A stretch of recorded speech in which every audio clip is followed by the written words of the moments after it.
Boom, hello and welcome to the Executive Protection Lifestyle Podcast with your host, Byron Rodgers. This podcast is dedicated to the executive protection practitioner, the private security professional. In this podcast, we're going to talk about the mental, emotional, psychological, physiological fitness that goes into being an efficient and effective executive protection agent. Whether you're in law enforcement, whether you're a mom that's looking at how to protect her children, or a father that's focused on how to protect his family, I believe this podcast has something for all of you. We might even get into some tales from the crypts of true Hollywood stories from time to time. I'm doing this podcast because I feel the reality of this job is simple. If you really want to be good at executive protection, it's more than just a job. It really is a lifestyle. And those of you who've been in the game for any serious amount of time, you already know what I'm saying is true. So if that sounds interesting to you, enjoy the show. Out.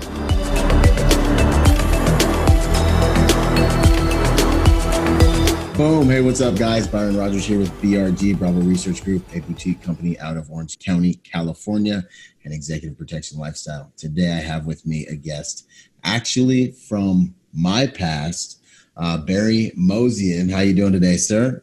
Good. Glad to be here. Outstanding. It's an honor to have you on the show because Barry, back in the day, him and Kane of Talon Executive Services, they were one of the first companies that gave me a chance when I was like coming up and had to start finding work in California. So it's an honor to have you on here, man. It's an honor to be on. It's amazing. Never ceases to amaze me how ambitious you are and how inventive and entrepreneurial you are. So this is both an honor and not surprising at all. It'll be long before you are king of the world, my friend. No, thanks so much, man. I really appreciate that. Yeah, so I guess you guys, with the listeners, I've spoken before about kind of like chasing the pager and working for a number of different companies and stuff like that. And so this was the period of my life when I was working with a couple different companies and like chasing emails and stuff like that. Sure. And so that's really, how I came in contact with Talon. And you guys were awesome to work with. And Talon was definitely a company that, you don't just walk in here. I mean, you can try, but it's like kind of a referral system that like balances and manages things, in the industry, really. Yeah, absolutely. That's kind of in the private sector. The challenge I think is that, and you experienced this when you first came in and met with us, with Kane and I, is that we really don't, except if we have a large project, some sort of a GSA project or something where we need to really kind of extend our roster and bring in, fresh blood or some specialty talent. Yeah. We only bring in people by referral. And that is, as we were talking about before we got on recording, somebody who's willing to put their name on you. And as you know, that's so important in this business because it's a small world. It's a small gene pool from which people that work in this business that are serious and actually make this their career are pulled from. And your reputation is everything. And so that's an important thing. So that's part of the filtering process, the vetting process that we use here at Talon. Heck yeah. And I love it, man. I love it. Is going out on my first detail and knowing that, my guy, I'm wearing my guy's jersey, it's like, that's right. It's like, his DNA is like on you. It could be 2 or 3 years later, you make a mistake. They're going to look back at your dude and be like, "This your boy right here. This your boy right here." Yeah, that's right. Yeah. It's a funny process because when you think about it, it's not unlike, the vetting or filtering process in a military unit, a police special teams unit, or something like that. Even all the way up to SOCOM type based units, where you will go for a school or you will go for a training on the recommendation of a commanding officer, senior NCO who puts your name in, that type of thing. So it's the same thing in private sector, but even more importantly in private sector, it's such a difficult environment to truly ply this trade in, because when you go and stand a post with another private sector guy for a shop, you may not have had the opportunity to shoot and move together, to train together, to spool up for that particular op. And it may be something where you're doing a hasty op order and you're getting out and you have a basic understanding, but you don't have a complete understanding. And so you've got to be able to get out there, know that management and supervisors are behind you with good intel, and know that your partner that you're standing next to is, to borrow a phrase from Travis Haley, is a thinker before a shooter, but also has your back and are squared away. You have to trust management has done their vetting process, and that this guy is going to be squared away, or this gal, in very, very rare instances, is going to be squared away and can not only provide the service, protect the client, but also be your partner and protect each other. So private sector, I find it's super important. It's incumbent upon us as leaders in the business to ensure that we're putting guys out in the field that are quality, that will protect each other, that will protect the client, and again, be thinkers before shooters, and not just go out there and create a crime scene for us. Exactly. Yeah. Right. And then also, but something I think I've noticed is the person who brings you to the table can give you like more of a spotlight. Like you might get a little more street cred if, say, like a Mustafa brings you in than like a low level guy, Absolutely. No, that's a fact. That's absolutely the case. Yeah, that's absolutely the case. Yeah. So it pays to have, solid guys bring you to the table too. That's another thing. And that basically makes it so that, the work product that's expected of you is a little bit more in alignment and keeping with the guy that brought you in the door, Exactly. And you don't want to let that guy down who put his name on you. And so that motivates good performance in most cases, and, really kind of brings out, you want to be your best professional, if somebody's put their name on you, because, while it certainly doesn't necessarily sink somebody else's reputation if a guy you bring in doesn't do well, stumbles, whatever the case is, but nobody wants to go through that. Nobody wants to call up your mentor or a guy that brought you in and you say, hey man, sorry, but I fell down on this one. Yeah. Nobody wants to have that conversation. Absolutely not. Absolutely. You might have just mail him your pinky or something. Right. Exactly. And then, well, while we're on this topic, are there any specific things you look for when you're bringing new guys onto the team? Characteristics of good agents? Absolutely.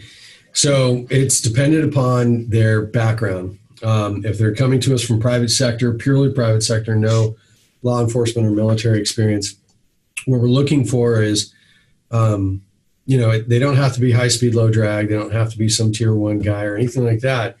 They need to be dependable. They need to, and that dependability is really an objective measure of their footprint out there in the world. So are they responsible adult? Do they, we're not looking for Boy Scouts necessarily. You don't have to have a squeaky clean record, but obviously, you've got to make sure that you're as squared away as possible. No DUIs, no mutual combat charges, no, things where, you want to have somebody who's not afraid to get into a fight and get hands-on if you have to, but I prefer them not to do that on a regular enough basis to be caught and put in jail. My first sergeant used to tell me, look, I don't give a shit if you go out and get into a fight. Apologies for the language, but just don't get caught. Don't let those MPs catch you, man. Right. It's not that you got into a fight that shows poor judgment. It shows poor tactics that you got caught. Yeah, you weren't a professional about it. Exactly. You didn't have a plan to get out of there. Yeah. So, in all seriousness, with private sector guys, what we're looking for is dependability in employment. Obviously, how they interview, things that show character, whatever their sports, involvement, those kinds of things. Law enforcement, it's going to be specific to what they did in law enforcement. And then military, it's also going to be specific to what they did, what branch, what they did, and all of that. So we have a very kind of specific screening process. So depending on the background of the individual, private sector, law enforcement, or military, or a combination of those three, we're looking for dependability, quality of character, obviously experience, and a well-defined idea of what they're looking for in an EP shop. This is obviously going to be an exchange of services and an exchange of, a certain beginning point of building trust and kind of professional rapport with each other. It's always good to know what both parties want out of the relationship, and then set those expectations, define them up front, and then, set a path to succeeding in achieving those. So is the potential candidate agent going to be somebody who's looking for pickup work? Is it somebody who's looking for to broaden their skill set? They want to learn interrogation and investigative technique. Do they want to at some point be a DL for us? Do they want to be an account manager for us?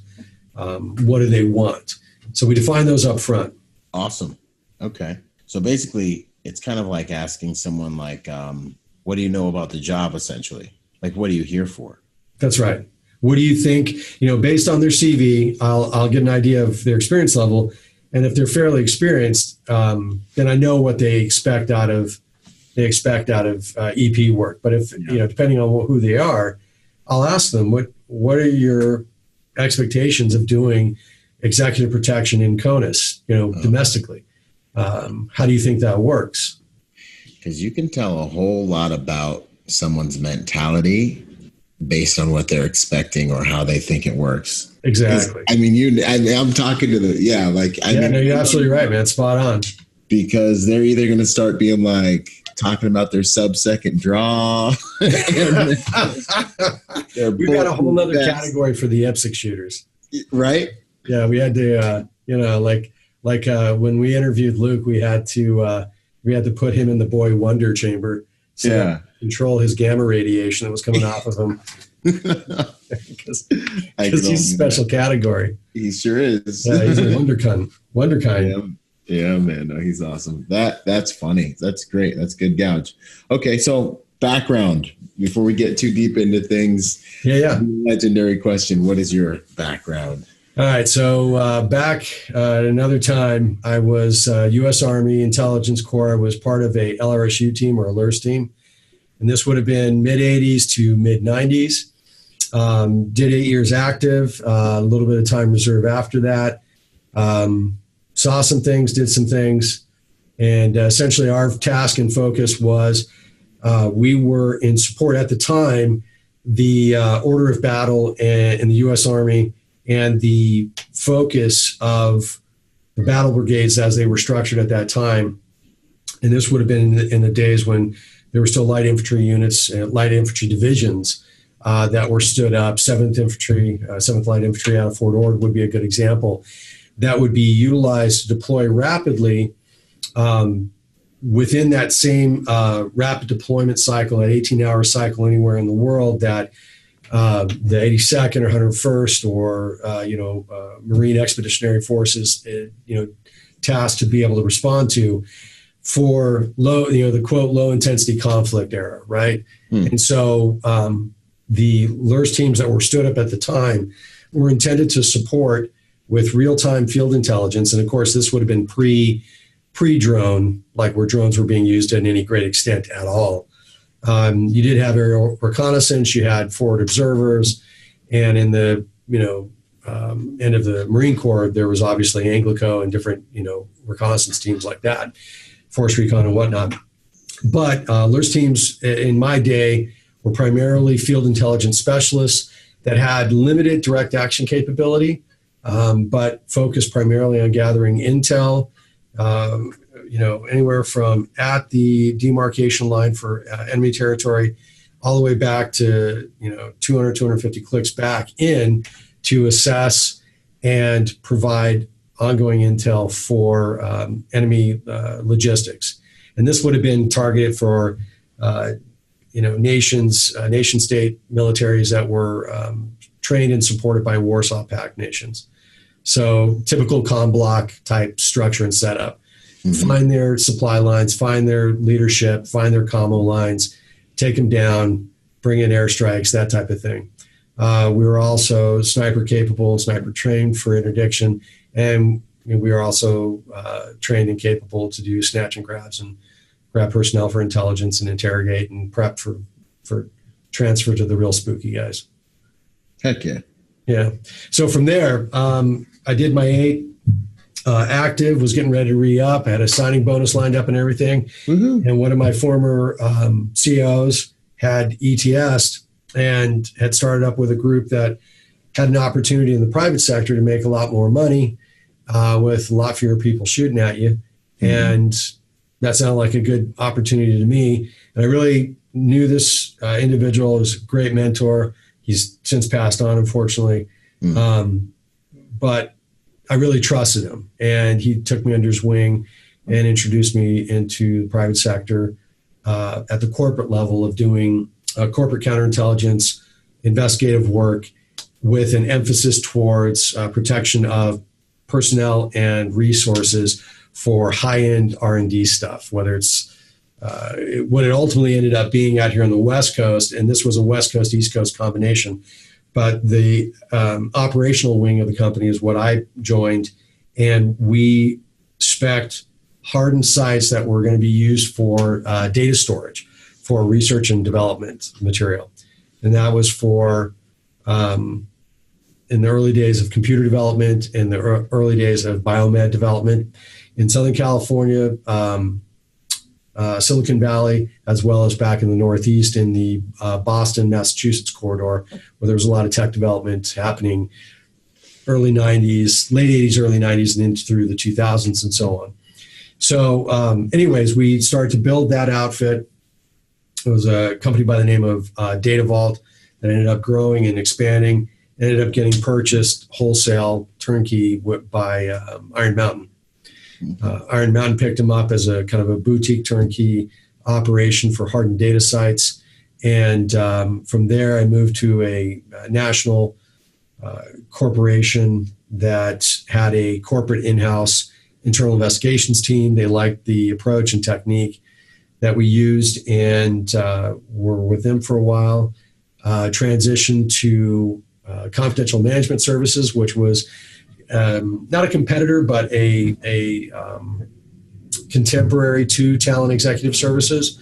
The owner, founder of Confidential Management Services, Peyton Shore, had some DOJ investigations experience and had refined what ultimately became our interview technique and process and protocols.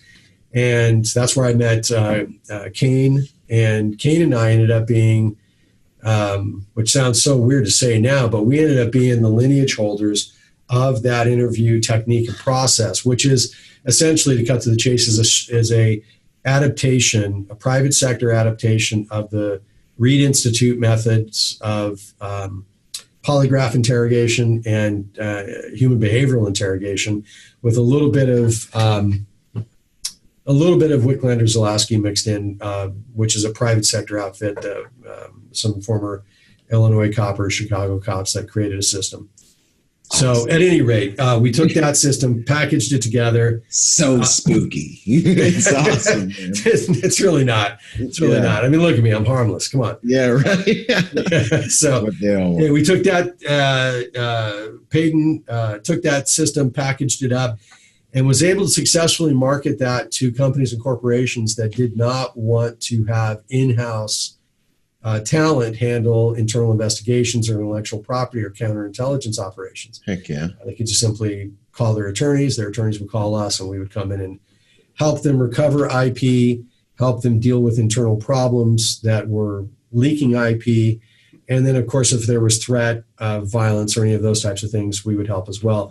And CMS and Talon Executive Services were partnering on a number of different projects when, tragically, Peyton died in a plane crash, and jumping through a couple of hoops, the team from CMS merged into Talon Executive Services, and we became one team. And that was 17 plus years ago. Wow. Yeah. Yeah, it was a hell of a ride. Yeah. And that was 17 plus years ago. Yeah. Yeah, I know, right? Yeah. Good to go. Good to know, man. That stuff, like it interests me, man, because I'm the double psych. So I did my whole bachelor's in psychology, and now I'm finishing forensic psychology here in a few months. And I guess that feeling that people get when they're like, "Oh, you're a psychology major. Are you trying to read me?" Yeah. And now you're all talking about the interrogation piece, and I'm like, I wonder what he's seeing right now. It is. That's really cool. That's really interesting. And so that's really where all the workplace violence stuff or types of cases come to you guys because of that background. Yeah, no, exactly. And really the thing that made the transition or the merging of the CMS team into the Talon team really so seamless was that Ron Williams, the founder and CEO of Talon Executive Services and Talon Companies, 23-year veteran Secret Service, and he took the model of the typical Secret Service field office of providing protective services, fraud investigations, high-level banking fraud, financial fraud investigations, and cyber. Secret Service, it's not well known really out there, but the Secret Service was one of the first, if not the first, federal law enforcement agency to establish a computer forensics lab in every field office to be able to acquire what is commonplace now, to acquire exact mathematical duplication of hard drives on computers, to be able to use them for evidentiary purposes. And so that combined push of cyber investigative know-how and technology and human intel or humans, technique and capabilities, merge those together, that's a Secret Service model. And at least as it applies to private sector and to business and critical infrastructure in the U.S. And so Ron was able to take that model and try to recreate it. Now, that's easier said than done. It's hard to do. Didn't take the first couple of times that he attempted it. But when my team and Ron and I, we got together, it worked. It made sense. We had the same objectives and goals.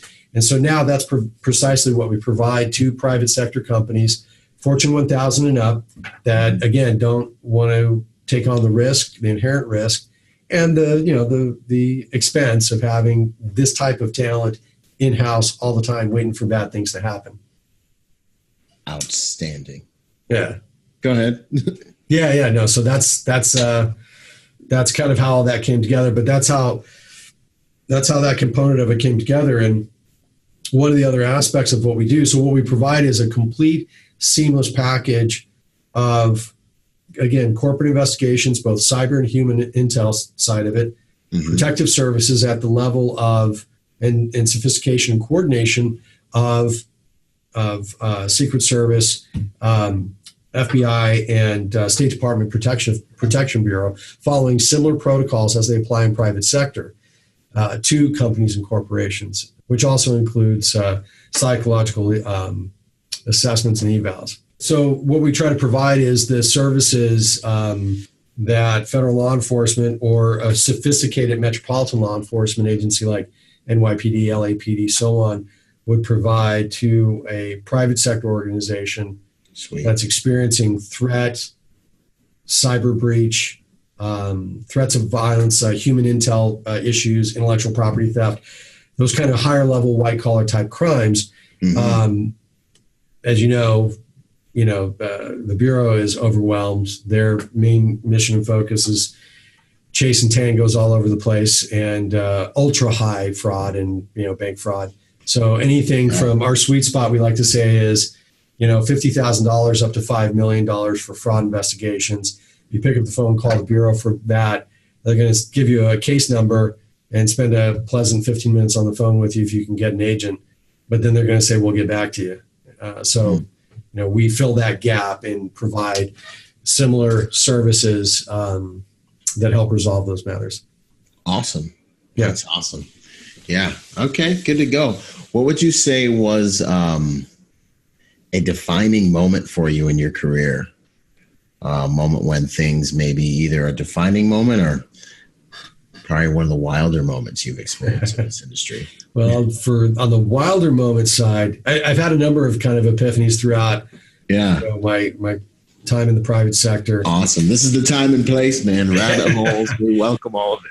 But one of the more kind of exciting moments that contributed to all the graybeard stuff here is there was a trip down south. This is all private sector. We were tasked with providing a large PSD for a big Fortune 100 corporate team that was visiting a new manufacturing location and technical research lab just south of the border, the U.S. border, that is. Okay. And it was essentially great client, great opportunity, but it was going to be a shit sandwich logistically because it was just too big of a group to move at the level they needed to move. We were talking at that time, I think it was 15 plus executives, and these were C-suite level executives.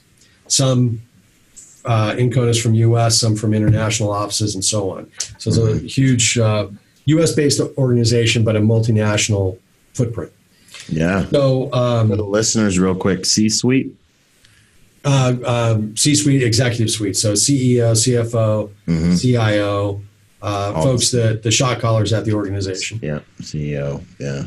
Yeah, and so we had to move a group of them from the San Diego area down south for a series of meetings and back. So we went about, doing our normal op order, did our reconnaissance and all that stuff. And this was some time ago, so it was before this was more commonplace as it is now with Sony Studios and all that kind of stuff, the Sony details. So I was down doing the reconnaissance. We had affiliates that we work with in the Mexican military down south, contacts and that type of thing that help us kind of grease the skids and make things happen and help movements and in-bus and D-bus moments and those types of things. Yeah. This was right when the cartel action was starting to heat up in that zone, in that area. Okay. So myself and one of my staff were functioning as the advance team. Did all our advance work, everything was great, made all the contacts, everything we had to do. Day of the op, we get moving, get down there, everything's great. Passed several checkpoints, which is normal. They were local law enforcement, not federales. And so everything was good. Couldn't beat it, which of course meant nothing. The return trip was going to go to hell. Yeah, right? Murphy's around the corner with a baseball. Murphy's just laughing. He's like, "Oh yeah, you think you're home free, don't you?" Yeah, right. I got something for you. Yeah, how you like me now? So we end up coming back, start running the advance on the way back, and as it turns out, the checkpoint team of Mexican police, local police that were on, they didn't tell us that there was a shift change that was coming up. And so all of the pre-arrangement that we'd had with our Mexican military contacts wasn't with this new team that was coming on. All disappeared, went up like smoke. So at any rate, we come up to the checkpoint, we check in. I've got a 15 vehicle motorcade coming back through. And we hadn't moved operationally from a tactically standpoint. We hadn't moved to lower profile vehicles at the time.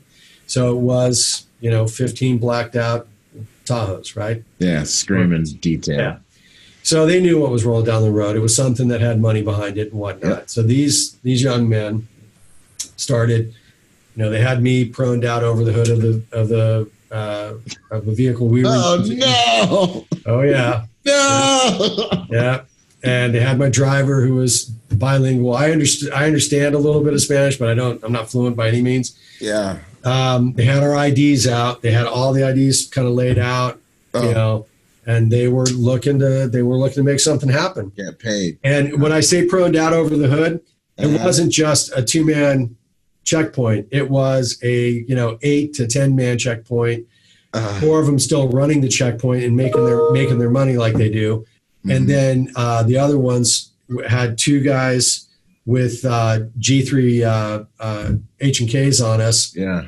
No trigger discipline at all, right? Young guy just out of Michoacan with his finger on the trigger.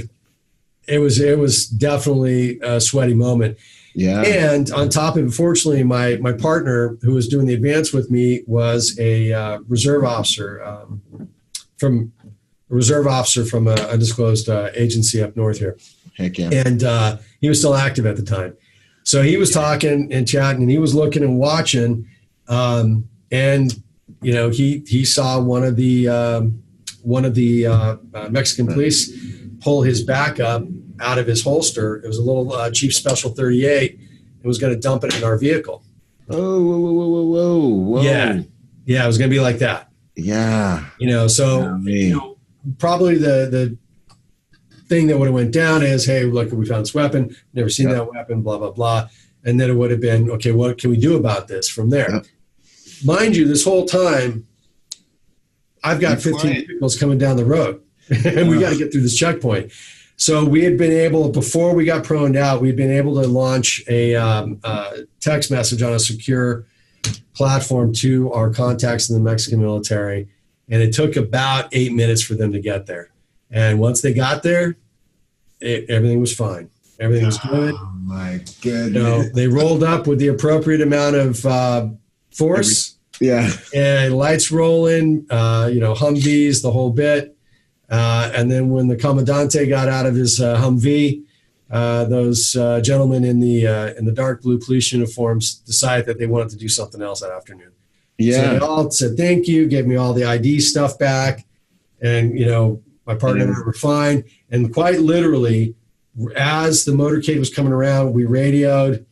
They said, is everything clear? They paused for a moment. We radioed, everything's code 4, keep moving. They rolled around, and we had the extra complement of the military Humvees that were on site. That they rolled by, and so the client didn't know anything. It was a problem. They thought, oh, this is awesome, man. Our guys, they've got military folks out here. That's awesome. That is awesome. So I don't know if that was good karma or just dumb luck, but it worked out.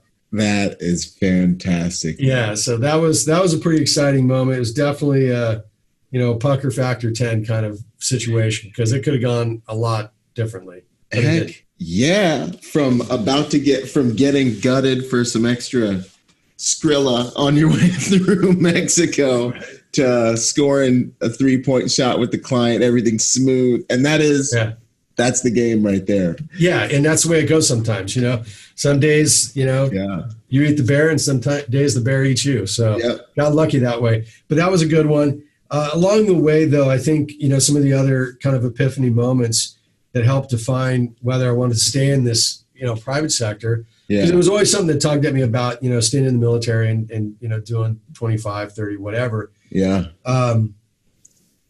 Was where I would be best utilized and not just be another number. Even in the job I was doing in the military, had a certain amount of it was fun as hell. Definitely good work for a young man. And it was making a difference in the national, agenda and what we had to do in the world to project America's, power overseas and that type of thing. And I 100% believe in that and was willing to spend a whole career in that.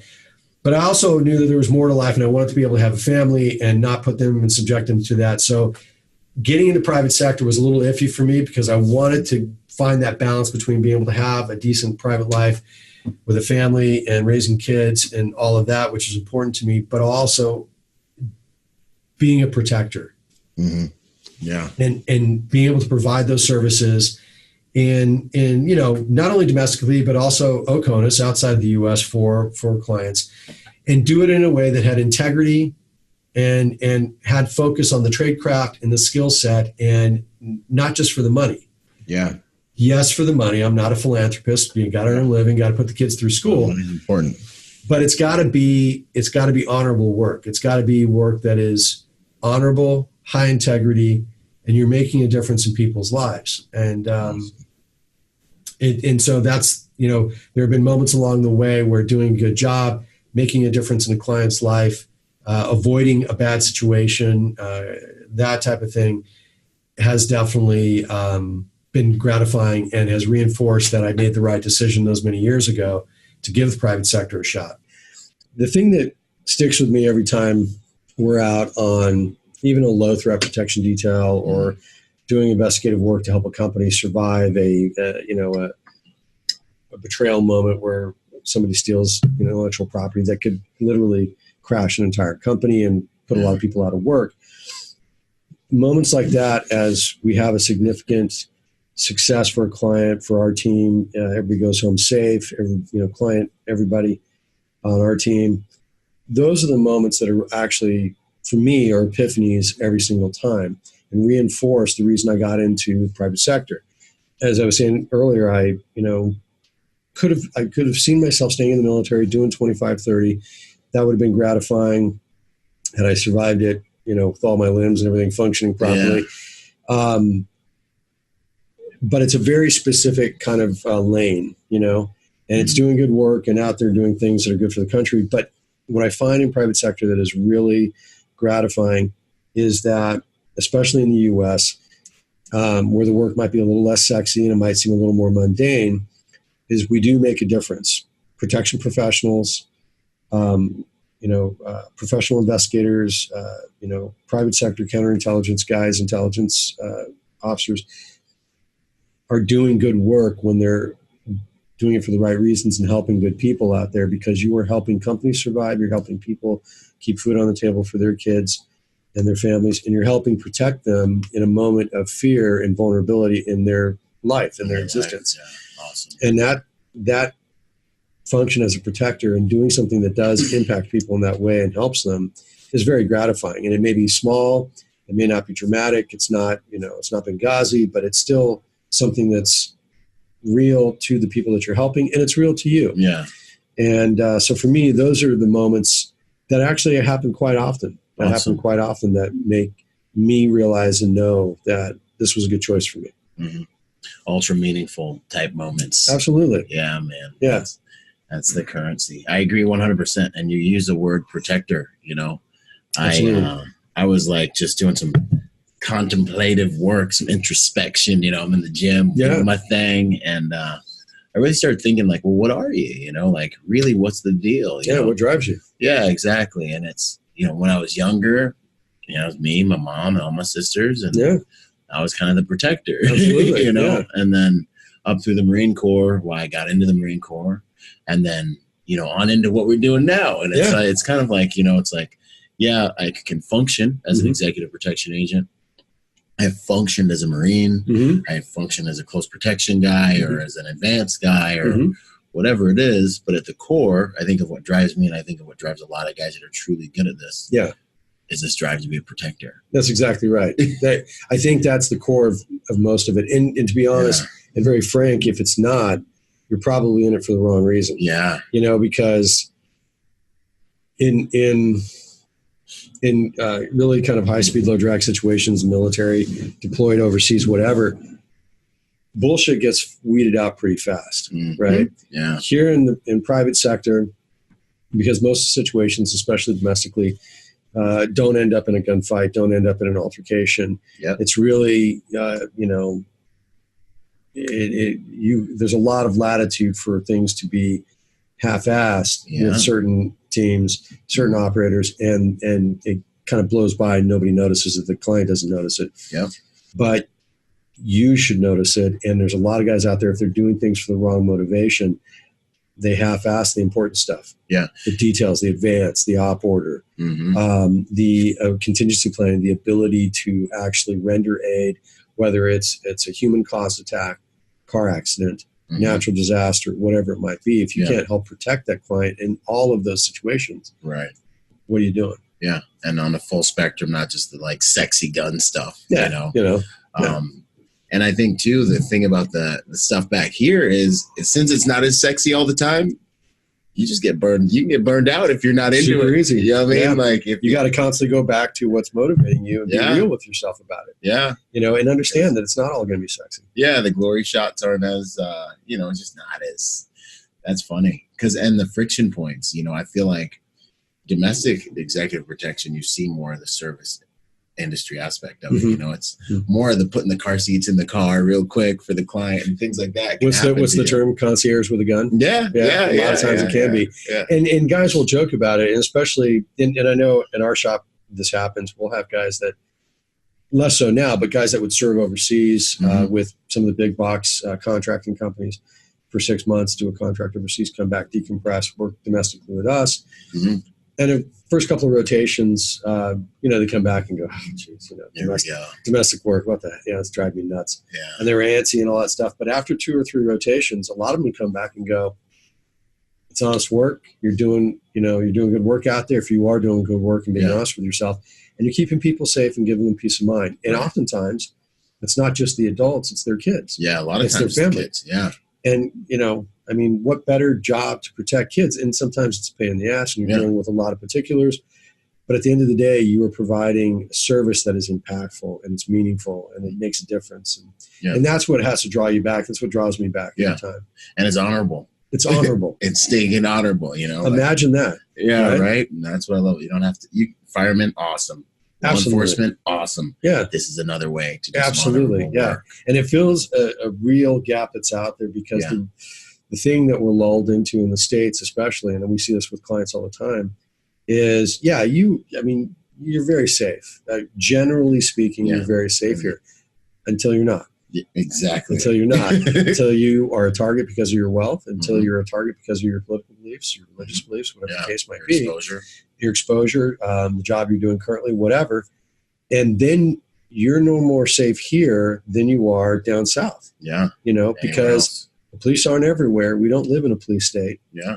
Most people, despite what gun rights we still have, most people aren't armed. And those that are armed, the vast majority of them don't know how to defend themselves properly with firearms or anything other than a firearm. Yeah. And so that's a reality that most U.S. citizens and protectees that we deal with don't get their head around. It's something that we talk about when we get a new account and a new protectee is we don't preach at them, but we try to engage them in a concept of changing their mindset to understand that, you are generally safe. You don't need to be worried about things.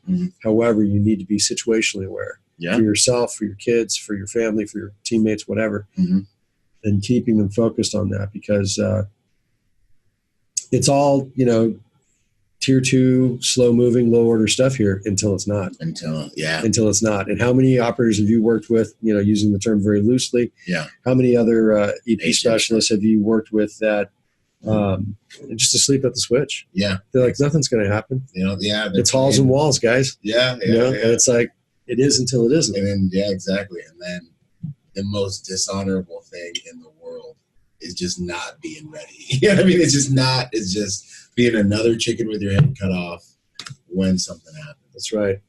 That's unacceptable. Yeah. Well, that's a good gouge, man. That couple of minutes right there, just us getting into it. Yeah. Stuff. Yeah. Do you have a favorite quote or mantra? What I stick with, it's on my signature line, speed, surprise, and violence of action. Heck yeah. That's what's up. Speed, surprise, violence of action. That's it. So there's the quick and the dead. That's right. Exactly right. And it's my favorite Latin phrase because it's meaningful to me. Yeah. It's obviously also the motto of Delta Detachment and, CAG and all that, which is near and dear, respect the hell out of that organization. But more importantly, it, I think, encompasses what every protector, every executive protection professional should strive for. Awesome. Is be sharp, be switched on, speed, right? Right. Surprise. Know your surroundings, know your situational awareness, know where your limits are, know your backup plans. Surprise. Surprised. If you're situationally aware, you shouldn't be getting surprised, right? Exactly. And then when it's go time, violence of action. Heck yeah. You got to know how to apply the appropriate solution to that problem. Yeah. And be willing to apply it. And that's those 3 items kind of encompass what, again, we're not out there getting in gunfights and, in CONUS, but it's more than that. Oh, yeah. And in fact, it's more subtle and complicated than that. Absolutely. It's really more, transitioning from military PSDs into civilian sector stuff was really difficult because you can't call for fire. You can't call for air support. You can't call for backup. There is no rapid reaction force coming other than law enforcement. And they're going to get there when they get there. Right. And guess what? When they get there, you're part of the problem. You better be ready to be proned out. Yeah. You really get on the right side of things. Yeah. So you've got to know to be ready. Speed, surprise, and violence of action. That's what I'm about. I love that, man. Yeah. And there's so much initiative in like all 3 of those terms, really. You know what I mean? Yeah. Speed, surprise, violence of action. You're taking the initiative. That's right. And that's a lot of what we're doing too, man. Yeah. With the clients, with everything. Yeah. I think there's so much to be said for the initiative a good agent has to take behind closed doors. That's right. Without any guidance, any leadership. I'd say like almost 80% of what we do is really like, there's the equation. That's right. Initiative, the rest of it. You know what I mean? Like see what's not seen, That's right. Perceive that which cannot be seen with the naked eye and try to make this thing run as smoothly as possible. Mm-hmm. And then of course, when you start to see problems, and part of your problem solving is not to overreact. Yeah. Because the perspective, that's a tough one. That like comes with maturity, kind of. Big time. Yeah. Because, and we find, we were talking earlier about the type of candidates that come in and might apply for protection work, EP work, civilian, private sector background, military, law enforcement, special teams and all that. They're all going to have different levels of reaction and application of solutions. And even the tier 1 guys that we occasionally get the privilege of working with that come and do, 6 months of work with us before they deploy again, they, you have to learn instinctively to ratchet down and pull it back a bit, because default aggressive isn't it anymore? No, because an overreaction can again turn your situation into a crime scene that was unnecessary and was not the right level of problem solving, and doesn't serve your client. Right. Which at the end of the day, it's not only about everybody goes home safe, it's also about minimum friction for your client. Yeah.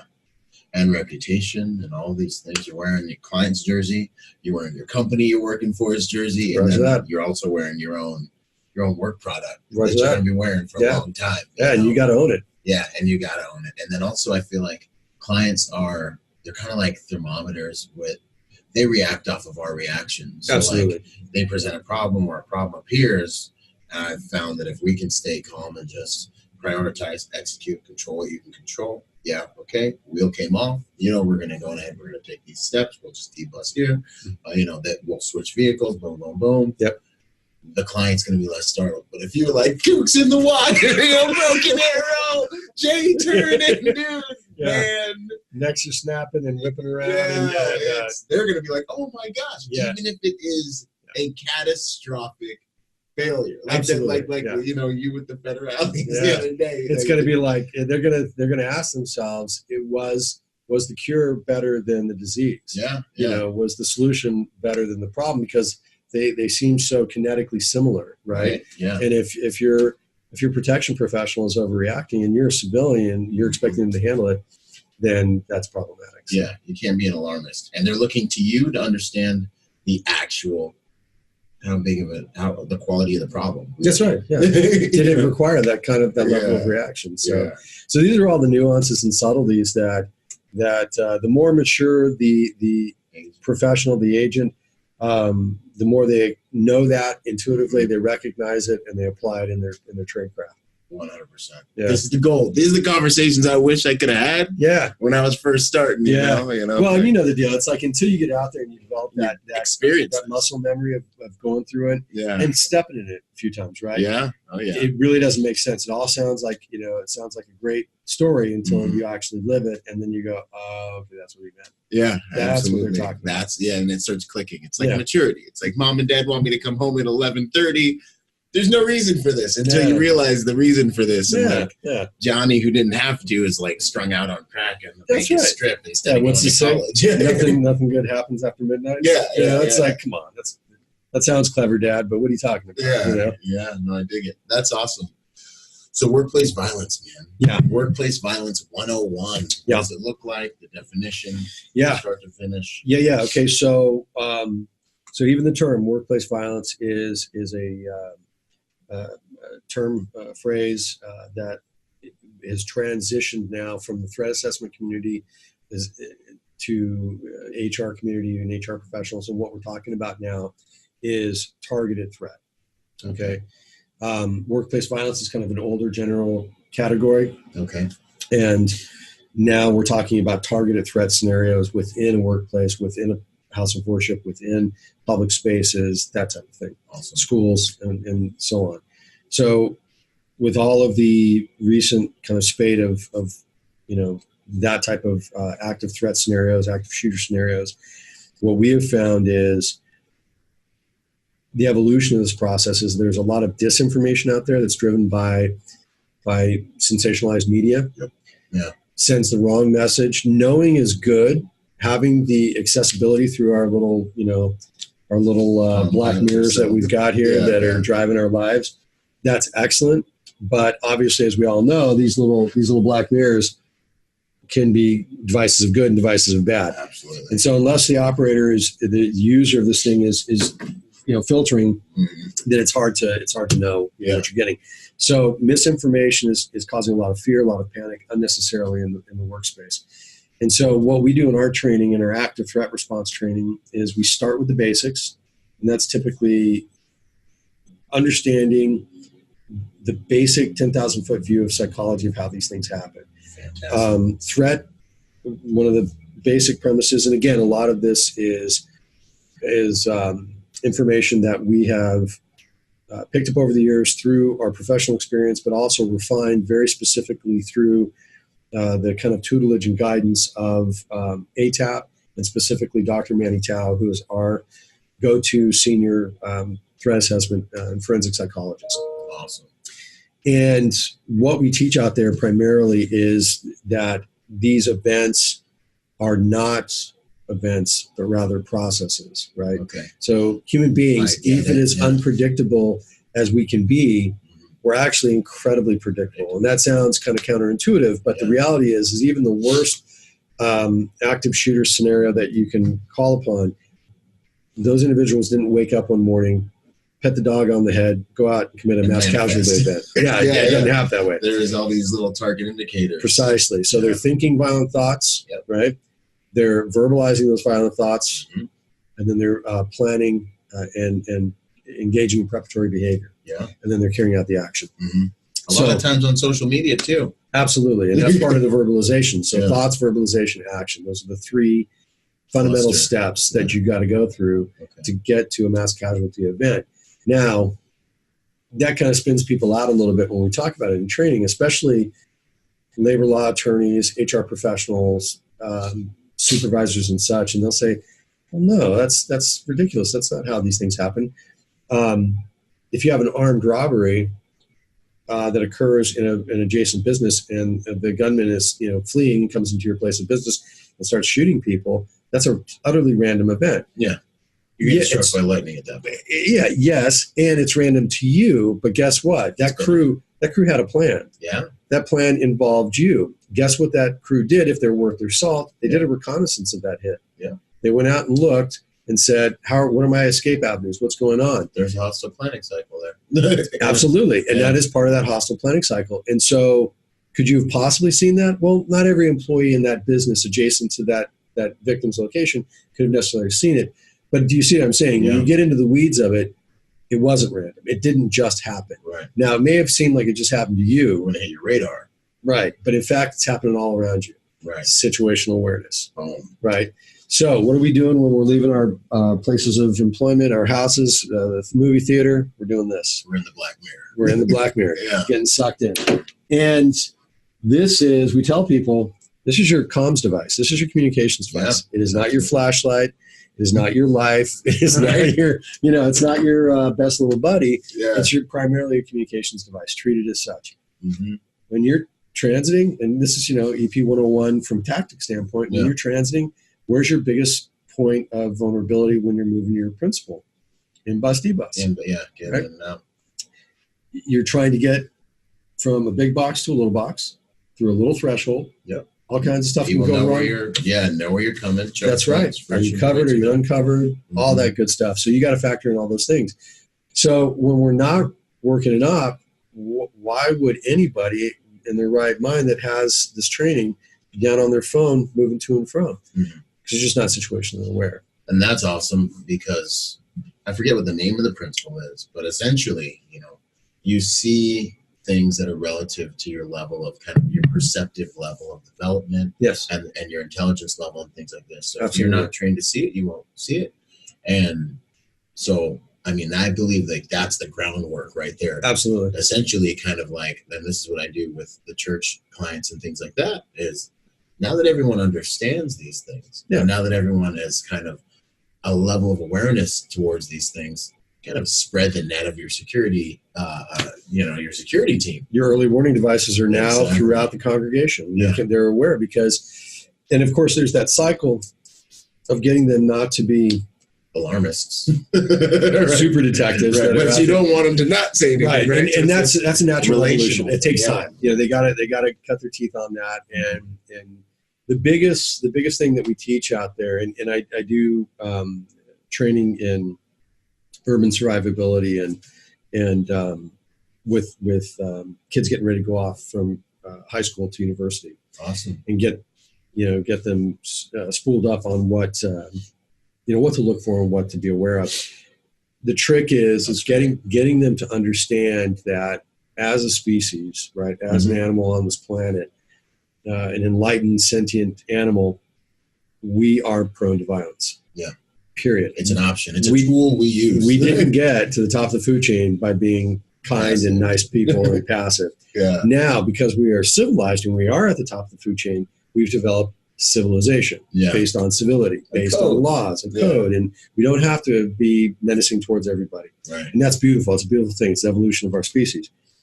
However, we still have in our core the ability to be violent. Yeah. When we're confused, when we're threatened, when we perceive that things are not going our way, when we lose hope, we default to violence. Crude tools. Right? Exactly. You don't get angry about something and then start quoting scripture or philosophy. Yeah. Right?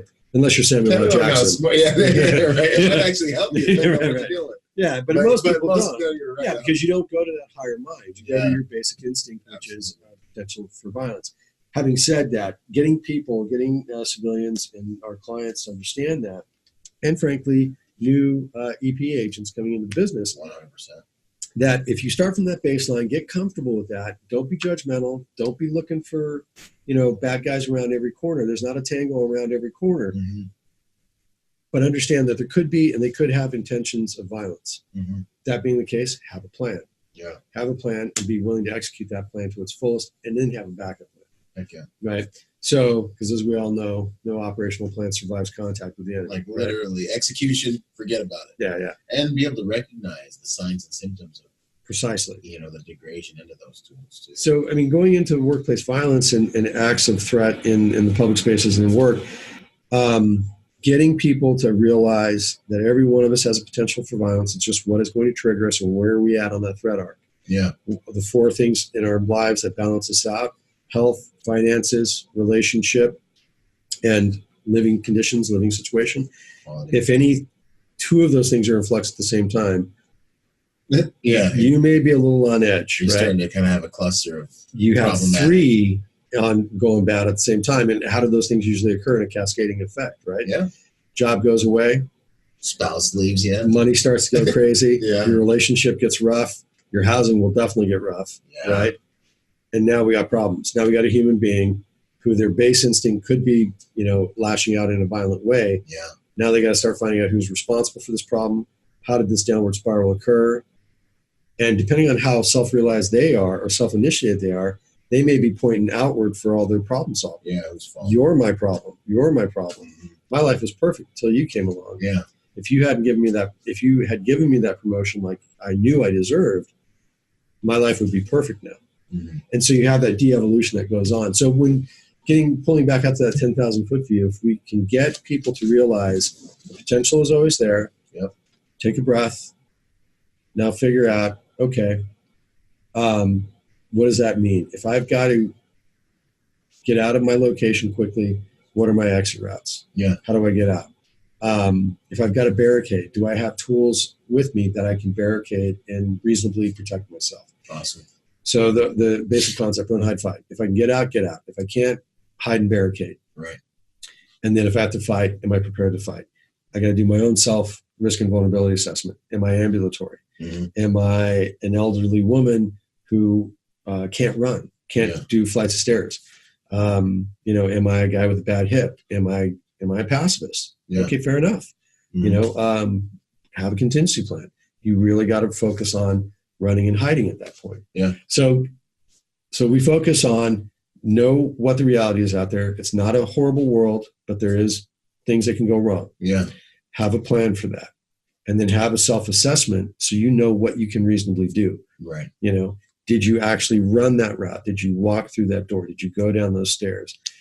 Do you know what cover and concealment is? Do you know that when you get to the perimeter door of your building that you may have road tested, but when you get outside, do you know to stay low and get behind a vehicle? Yeah. Do you know to get in front of the vehicle where the engine block is, or do you get behind it where the fuel tank is? Is that door going to be locked? Is that door going to lock the door? Right. You know, exactly. So all of those things, those are what we focus on, and to try to bring it back to reality, and then focus on the fundamental skills to enable people, empower them to have those tools in the tool chest when they need it. Awesome. And then just harp on them endlessly about practice. Yeah. Make it muscle memory. Yeah. Because you don't own what you don't practice. You'll default to your lowest level of training. Yeah. Or to your highest level of training. Highest level of training. Yeah, absolutely. So a lot of it goes into the preparation. Absolutely. You know, preparing the people, because they're going to be the ones dealing with the threat. Precisely. Okay. And what does like a typical kind of workplace violence case look like? Is there like this is usually what you see in the field kind of thing? Is it like on the other side of it, like with an investigation and things like that? Is there like a kind of typical? Yeah, there is. It's a great question. The typical call we get from clients, typically from their attorneys, is whether it's in-house counsel or outside counsel, is we've got a worker, an employee, front of the house, back of the house, doesn't matter, blue collar, white collar. There's little variation in the net effect of it all, who is either said something or is displaying aberrant dysfunctional behavior that has caught somebody's eye. Somebody has been situationally aware enough. Okay. And it could be not even an actual threat, but something that was just off or weird, right? Yeah. So we've had everything from people making direct threats. If you keep talking to me this way or demeaning me this way, I'm going to come back and fill in the blank. Right? Yeah. To a coworker's personal hygiene, which was normally fine and great, actually, very squared away. Now they're not showering. They're not laundering their clothes. It looks like they're sleeping in their car. What's going on? You know, their time and attendance is maybe a little bit rough. Things like that, where typically a supervisor or a squared away HR rep is noticing these things. Yeah. So we'll get called in. We'll do an initial assessment of what the telltale signs were, and recommend that Dr. Chow comes in to do a direct profile or direct interview with the individual. If not, then myself or one of my investigative staff will go in. And then simultaneous to that, we'll also, if the employer's going to take action against that individual employee because they have violated policy, and there's a zero tolerance policy in place, they will, and so a separation is imminent. We will have, really, it's a 4-tier package that we put together for them, and depending on the budget, direct interview with the peripheral witnesses who witnessed the event, gather the information, direct interview with threat subject, the employee, whether it's one of myself, one of my staff, or Dr. Tao. The employee threat subject is exited from the company. We have executive protection agent team, typically 2 agents minimum, deployed, one interior, one exterior, just to make sure that everything's locked down and safe.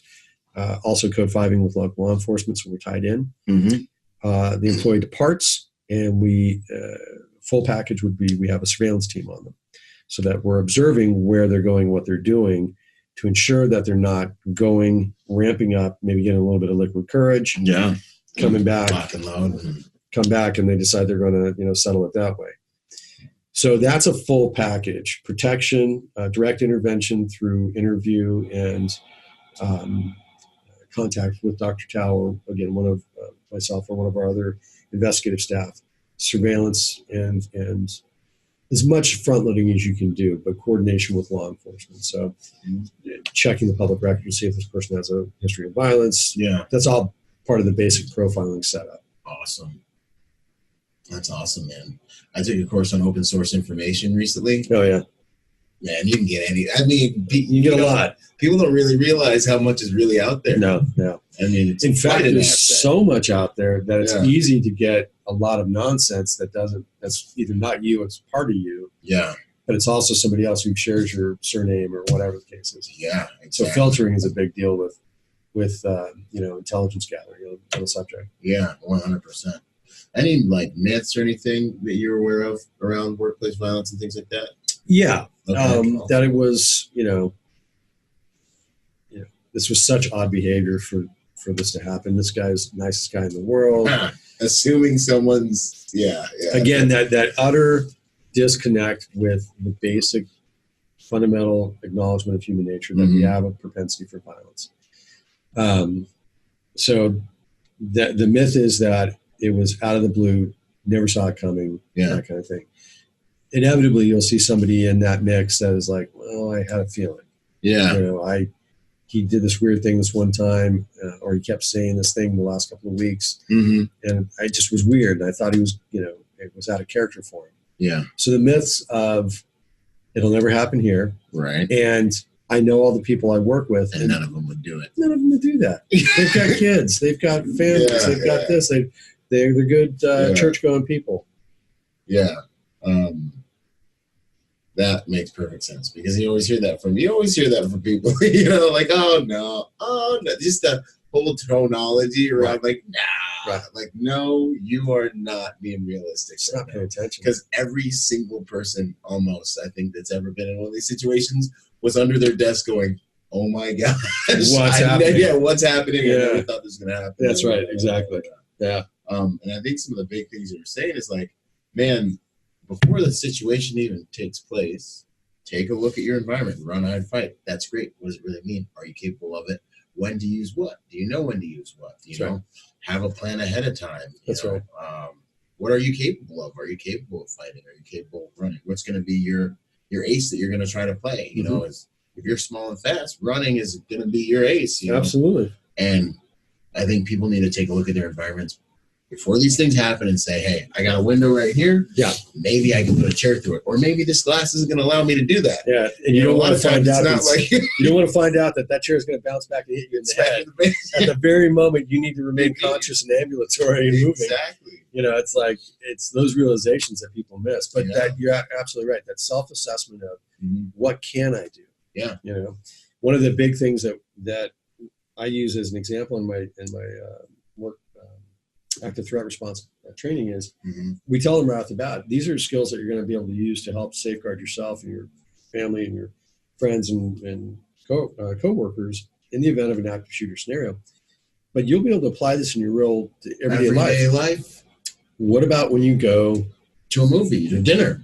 Look at the movie theaters. Yeah. They're mostly amphitheater seating. Where's your exits? At the bottom where the bad guy shows up. Yeah. Right?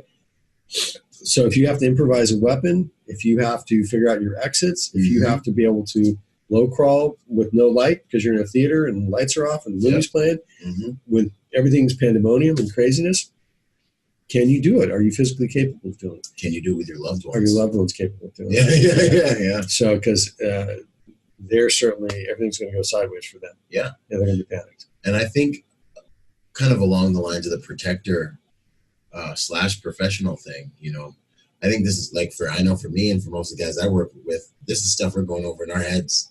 All day long. And my wife's hearing about it.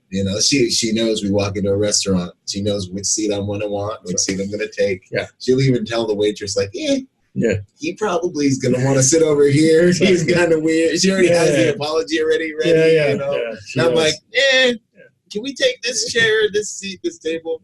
Going to a movie theater, I'm thinking about, I've got my gear on me, I got whatever I got a flashlight, I got a weapon light, I got both, I've got all that stuff. I'm looking at my angles, I'm looking at, where I'm seated. My wife knows already what we're going to do, Having that plan, exactly. Yeah. And that is gold for if the vast majority of the population could get their heads around doing that. Yeah. It not only improves their survivability in these extremely unlikely scenarios, but it also drives them to be more self-aware for every scenario, because it's not just man-made stuff that you got to watch out for. You'd be shocked. You want to look up a shocking statistic. Look at how many people are killed in New York City annually by being on their little black mirror, stepping off a curb, not seeing those taxis. Yeah.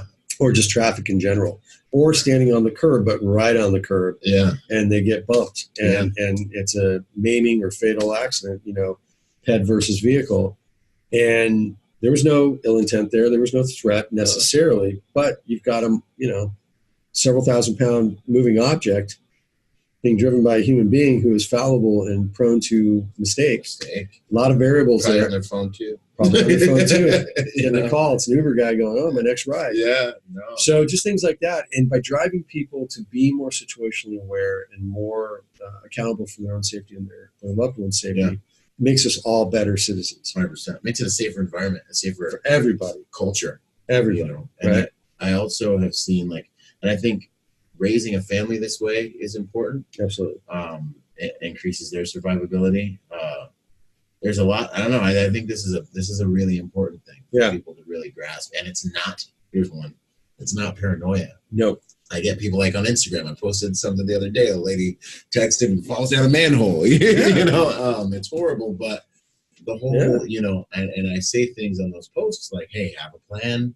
And make sure it's a plan you can execute and sometimes I get feedback and people are like, "Oh, well, you know, you're supposed to be paranoid everywhere you go," and da-da-da-da-da. And I'm like, no. Yeah. The plan, I believe, boosts your confidence and your peace of mind because now you're ready for whatever is taking place. In fact, it's taking responsibility. It's actually a sign of maturity, in my opinion. Absolutely. Yeah. And And life experience. And a good analogy to use is car insurance. You know, it's mandated in most states nowadays, and there's a reason why it's mandated. Before it was mandated by law, what was the common excuse? I'm a great driver. I don't need insurance. right. But you're not buying the insurance. You may be a great driver. Yeah. But guess what? You do not control all aspects of physics. You don't have a crystal ball. You don't know what's coming. That's why they call it accidents. You can't see it coming, right? Yeah.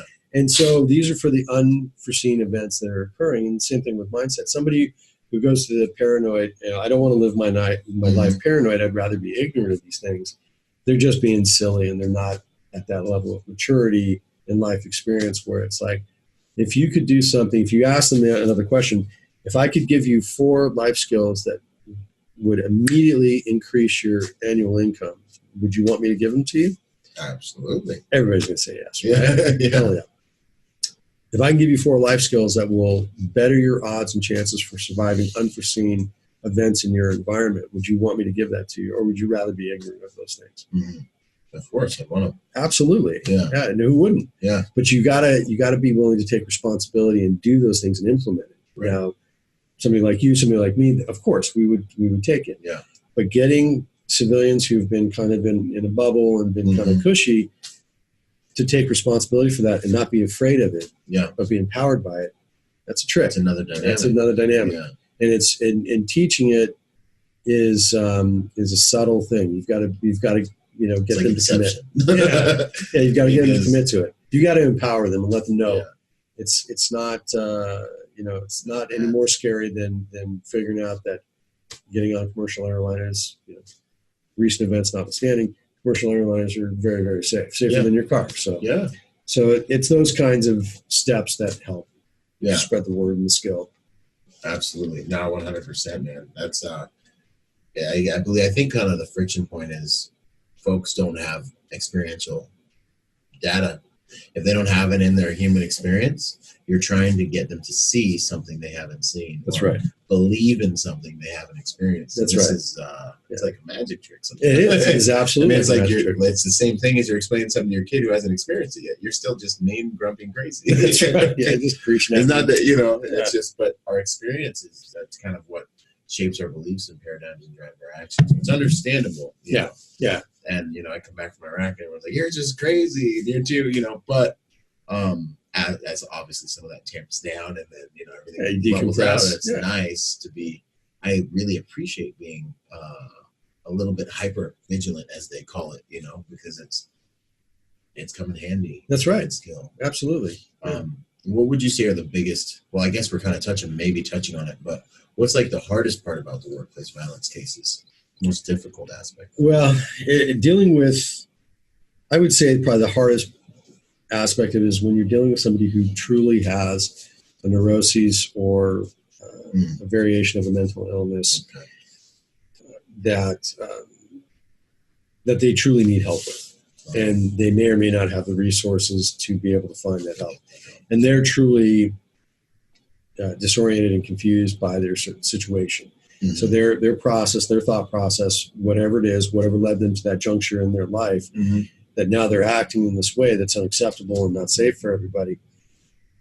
When they realize that, and they realize that as an organization they have to take steps to protect the organization and themselves and everybody else. You know, by ethical standards and by statute, employers are obligated to protect the workplace, to make it as safe as possible for the majority of the employees there.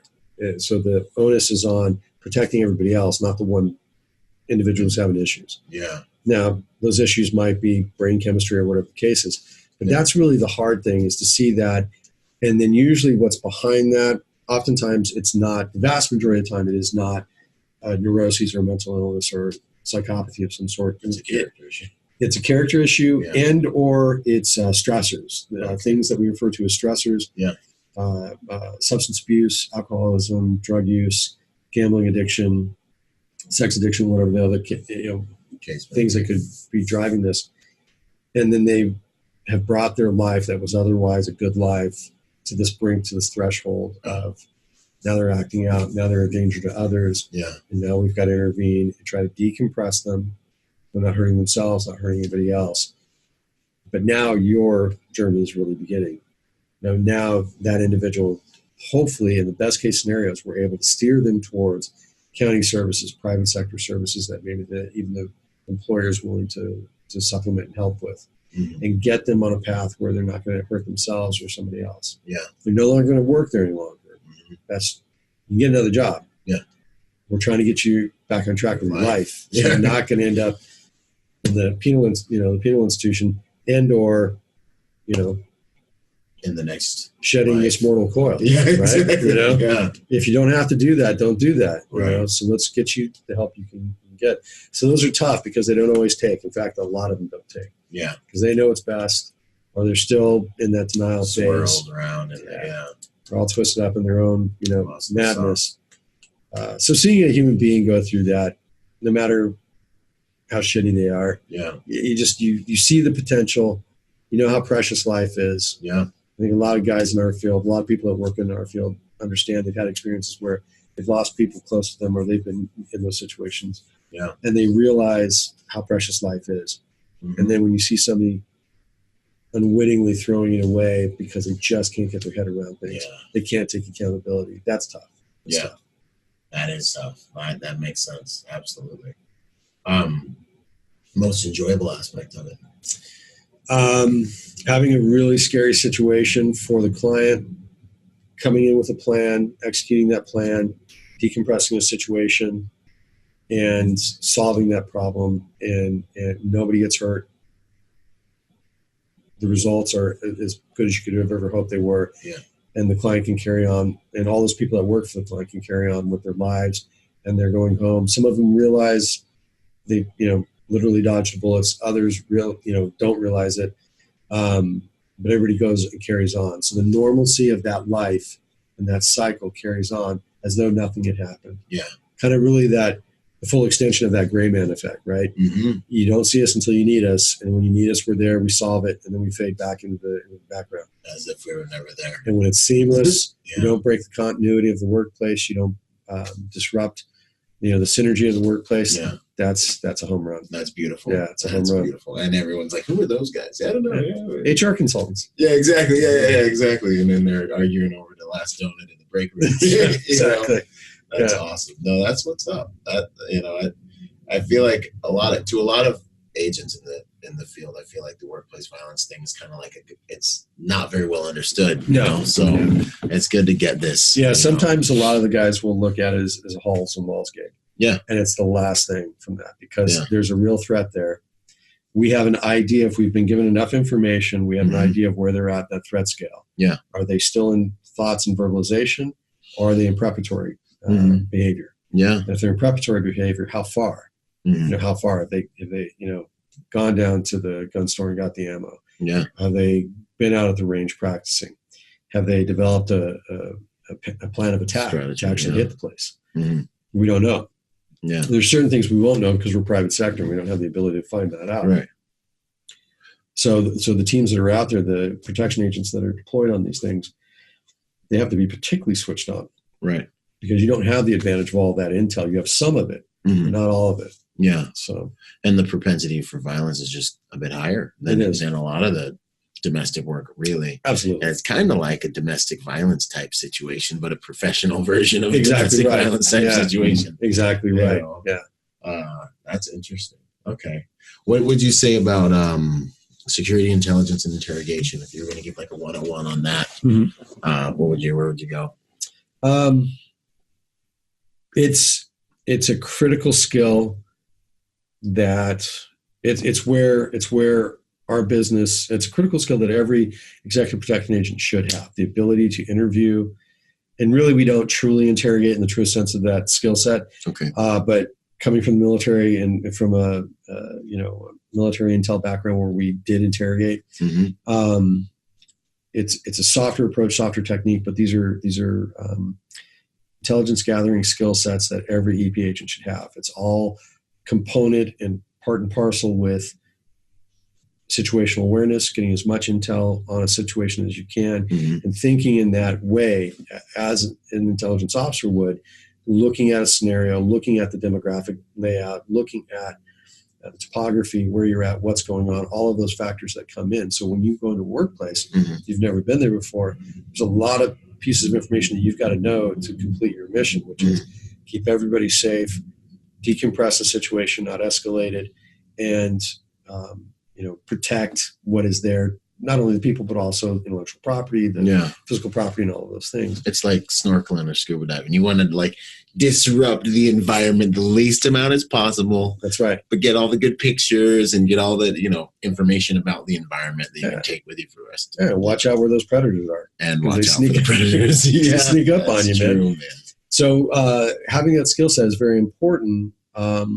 But it is a highly refined skill set. Sophisticated skill set. Super sophisticated, and it takes time. In the cockpit. It takes time. You've got to be willing to push your boundaries, your verbal skills, your intellectual understanding of human nature. You got to do a lot of reading to understand the scope and aspect of what's happening when you're in that game. So when we do a direct interview of somebody, we're using a patented method of, it's not patented, but rather trademarked and copywritten method that was developed from the Department of Justice, Federal Department of Justice guidelines for conducting interviews and interrogations. Awesome. So it's based loosely on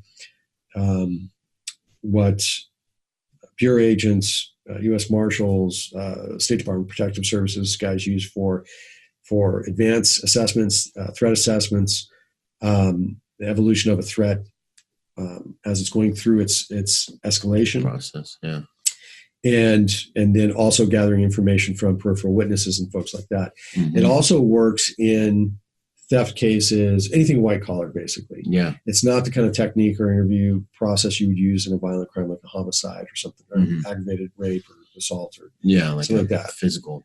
Yeah, after the fact. You wouldn't use this process to go and interview people after the fact. And of course, private sector, you wouldn't be doing that anyways. Yeah. It's going to be law enforcement.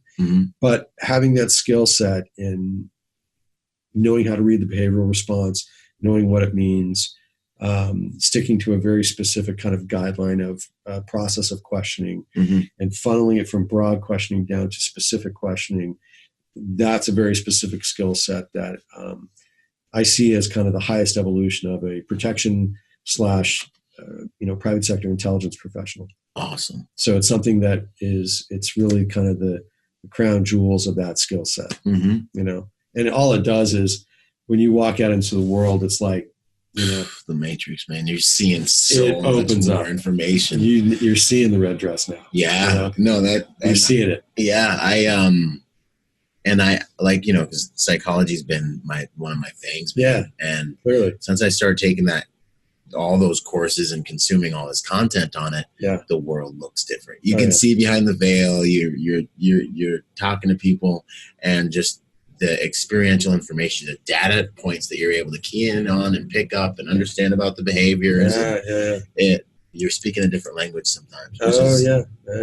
A gigantic advantage. It's thrilling and overwhelming at the same time. Exactly. It can be both, and you really start to, especially in work environments, when you start to see that interaction, you see how many charismatic narcissists there are in the workplace. Yeah. And how many of those charismatic narcissists have sociopathic tendencies. Oh yeah. Right. How many of those sociopathic tendencies are actually just on the threshold of turning into potentially violence? Yeah. And then you're like, well, wait, but that's the supervisor, that's the CEO, that's part of the culture now, because this person's in charge of so many people. That's right. And they're encouraging that infighting, and they're encouraging these things and people, they talk about toxic work environments. Well, it comes from the top down sometimes. Attitude reflects leadership, man. I've kept that one with me, man. No, that's good stuff. Great places to learn this type of content and sharpen these types of skills. Yeah. Any tools come to mind? Yeah, it's tricky because, so first and foremost, the Reed Institute is probably one place that it's good for people to go to. The problem is that is largely for training polygraph examiners and law enforcement, kind of, Detective 3 level, federal agents, those types of folks. That's the basis that most of them use, and they're taught in their academies, and then they evolve into specialized areas of that type of interview technique. But really, even something as simple as like a Wicklander-Zalowski, which is more of a purely civilian sector used for a lot of national retail chains will have their theft investigations or internal investigation guys take the Wicklander-Zalowski interrogation classes, going through as-is. There's a number of as-is courses that teach you interrogation techniques. Getting in the pool and learning bits and pieces of what works for you is going to give you the behavioral response training that you need. It's going to get you in front of people, getting comfortable talking to people. Just the act of sitting down with somebody who you have to extract information from, that they don't want to share that information. You got to do it in a nonviolent way or a non-coercive way. Yeah. That's a trick and a half. And BPC and all that other fun jazz. It's a trick and a half. It's all up here. You're relying on your best weapon, which is that gray matter. Yeah. And you gotta tune in such a way where you're developing that rapport and developing that relationship. You're seeing the signs. Yeah. You're seeing the feints. You're seeing the ticks, the tells. Yeah. So, as is Reed Institute, if you can afford it and can get in. Okay. Wicklander-Zalowski, those are all good places to start. It takes an investment. It's really a higher level professional skill set. So just like going for your master's or going for your PhD, it's an investment of time, effort, money, resources. Yeah. But it's available. Or you can come and buy me lunch and I'll give you a crash course. Yeah, right. That's awesome stuff. And what kind of, I guess if you're going to say like the intel part of security, I guess I want to ask, like, what applications do you see with the intel? Is it something that's strictly a workplace violence piece? Or is it something that applies to a full gamut of client demographics that you guys see? Everything we do. Everything we do. Because, and again, outside of the military and outside of the intelligence community, all the, alphabet agencies and whatnot, I'm using the term loosely and broadly. Okay, but the reason I emphasize it, and I use the term intelligence officer to describe some shops and people and things they do in our industry, is because it needs to be approached in the same way that you took skills that you were taught in the Marine Corps and use them as your infrastructure and your framework to build yourself as a private sector protection specialist. Yeah, a more refinement relative to what I'm trying to do now. Yeah, the bones of the thing are solid. You've got a great foundation. You've built on it. And you've succeeded. Absolutely. So the same thing applies when you're talking about intelligence. Intelligence is everything that drives our actions. Okay. It's the data input that's coming in, and then the filtering of that input and allocating that data to the right mechanisms, instruments, teams, whatever the case is. So you get a call of threat of violence in the workplace. What do you want to know? You want to front load as much information on the subject employee as possible. Public records background search. Can you get one? Yes, if you have the proper documentation signed, depending on the state or region of the country you're in. What are you looking for? Well, criminal. Okay, good. But guess what? What if they've never been caught and criminally prosecuted? What else are you going to look for? Behavior. What drives behavior? What's an indication? Your past. And so if you've got a couple of DUIs, does it maybe suggest you might have a substance abuse issue? Possibly, maybe, or just really unlucky. Yeah. Wrong place, wrong time, maybe. Chances are probably substance issue. Something though. Yeah. If you've got financial stressors, notwithstanding great downturns in the economy, could be that, decision-making abilities might be lacking a little precisely. bit. Less responsible. Yeah. More impulsive. Exactly. More impulsive. And even if you have a misdemeanor charge, like a mutual combat charge. Yeah. That's a bar fight. Could have started out as a felony and got reduced down to a misdemeanor. But now I understand that violence is an option for you. Exactly. And you have a history of violence, even if it's only one hit, because that's the one time you got caught and prosecuted. Exactly. How many times was it a hit and run? Yeah. You got out of there before the cops showed up. Yeah. So that's intelligence. And then having that intelligence categorized, put in an op order, and then briefed to your team in a meaningful way enables them, empowers them to know what they're dealing with. Absolutely. And I think it's absolutely, if it can be gotten, if that information can be gotten, and that's going to be depending on a lot of things, the employer having information, that type of thing. But let's say you've got a tier 2 kind of, executive protection operation where you've got a client maybe has potential for threat because of who they are and who knows them and their public exposure, their footprint. You're going to be running all kinds of advanced work. You're going to have all kinds of routing going on. You're going to locate trauma centers that you can go to on your routes. You're going to determine what kind of vehicles you need, all those things. That's your intelligence. Yeah. That's your preloading intelligence into that operation so that you can execute your mission in a meaningful and successful way. Yeah. So when we talk about intelligence private sector, that's all of it. That's all of it. Just like in the military, you've got human intel, you've got signal intel, and you've got specialties that break out in those categories. Yeah. Absolutely the same thing applies here. Nothing is different. Right. The only thing that's different is you don't have mortars coming overhead. Right. You don't have sniper fire coming off of the ridgeline. V-beds driving around. V-beds driving around the checkpoints that you just got unlucky enough to stick, to be stuck on. Right. So it's not as kinetic necessarily, immediately kinetic. Right. But it's still important. And again, you're safe until you're not safe. Exactly. And very meaningful. And if you can see the heat coming, if you can identify behavior patterns or, you can take a look at maybe someone who makes a weird move towards your client on social media. Right. You can stay ahead of that. And, that ball. Absolutely. And if I'm a predator and I'm out on Serengeti and I'm hunting, wildebeest. Yeah. Do I want to look like a cheetah or do I want to look like a wildebeest? I want to look like a wildebeest, man. Right. I want to get as close as I can. Yeah, yeah. And when you think of private sector, there's a lot of chameleons out there. Oh, yeah. Private sector, you can look like whatever. Yeah, absolutely. In the military, and you're forward deployed, you have a pretty good idea what your enemy looks like. Yeah. Even the variations of it. Yeah. Even your friendlies, that your enemy's going to try to blend in and do that. Yeah. But there's signs, there's tribal indicators, there's all kinds of different indicators that you key in on. And the people around know. So you come up to a cluster of people. Yeah, you got one walking in here. Yeah.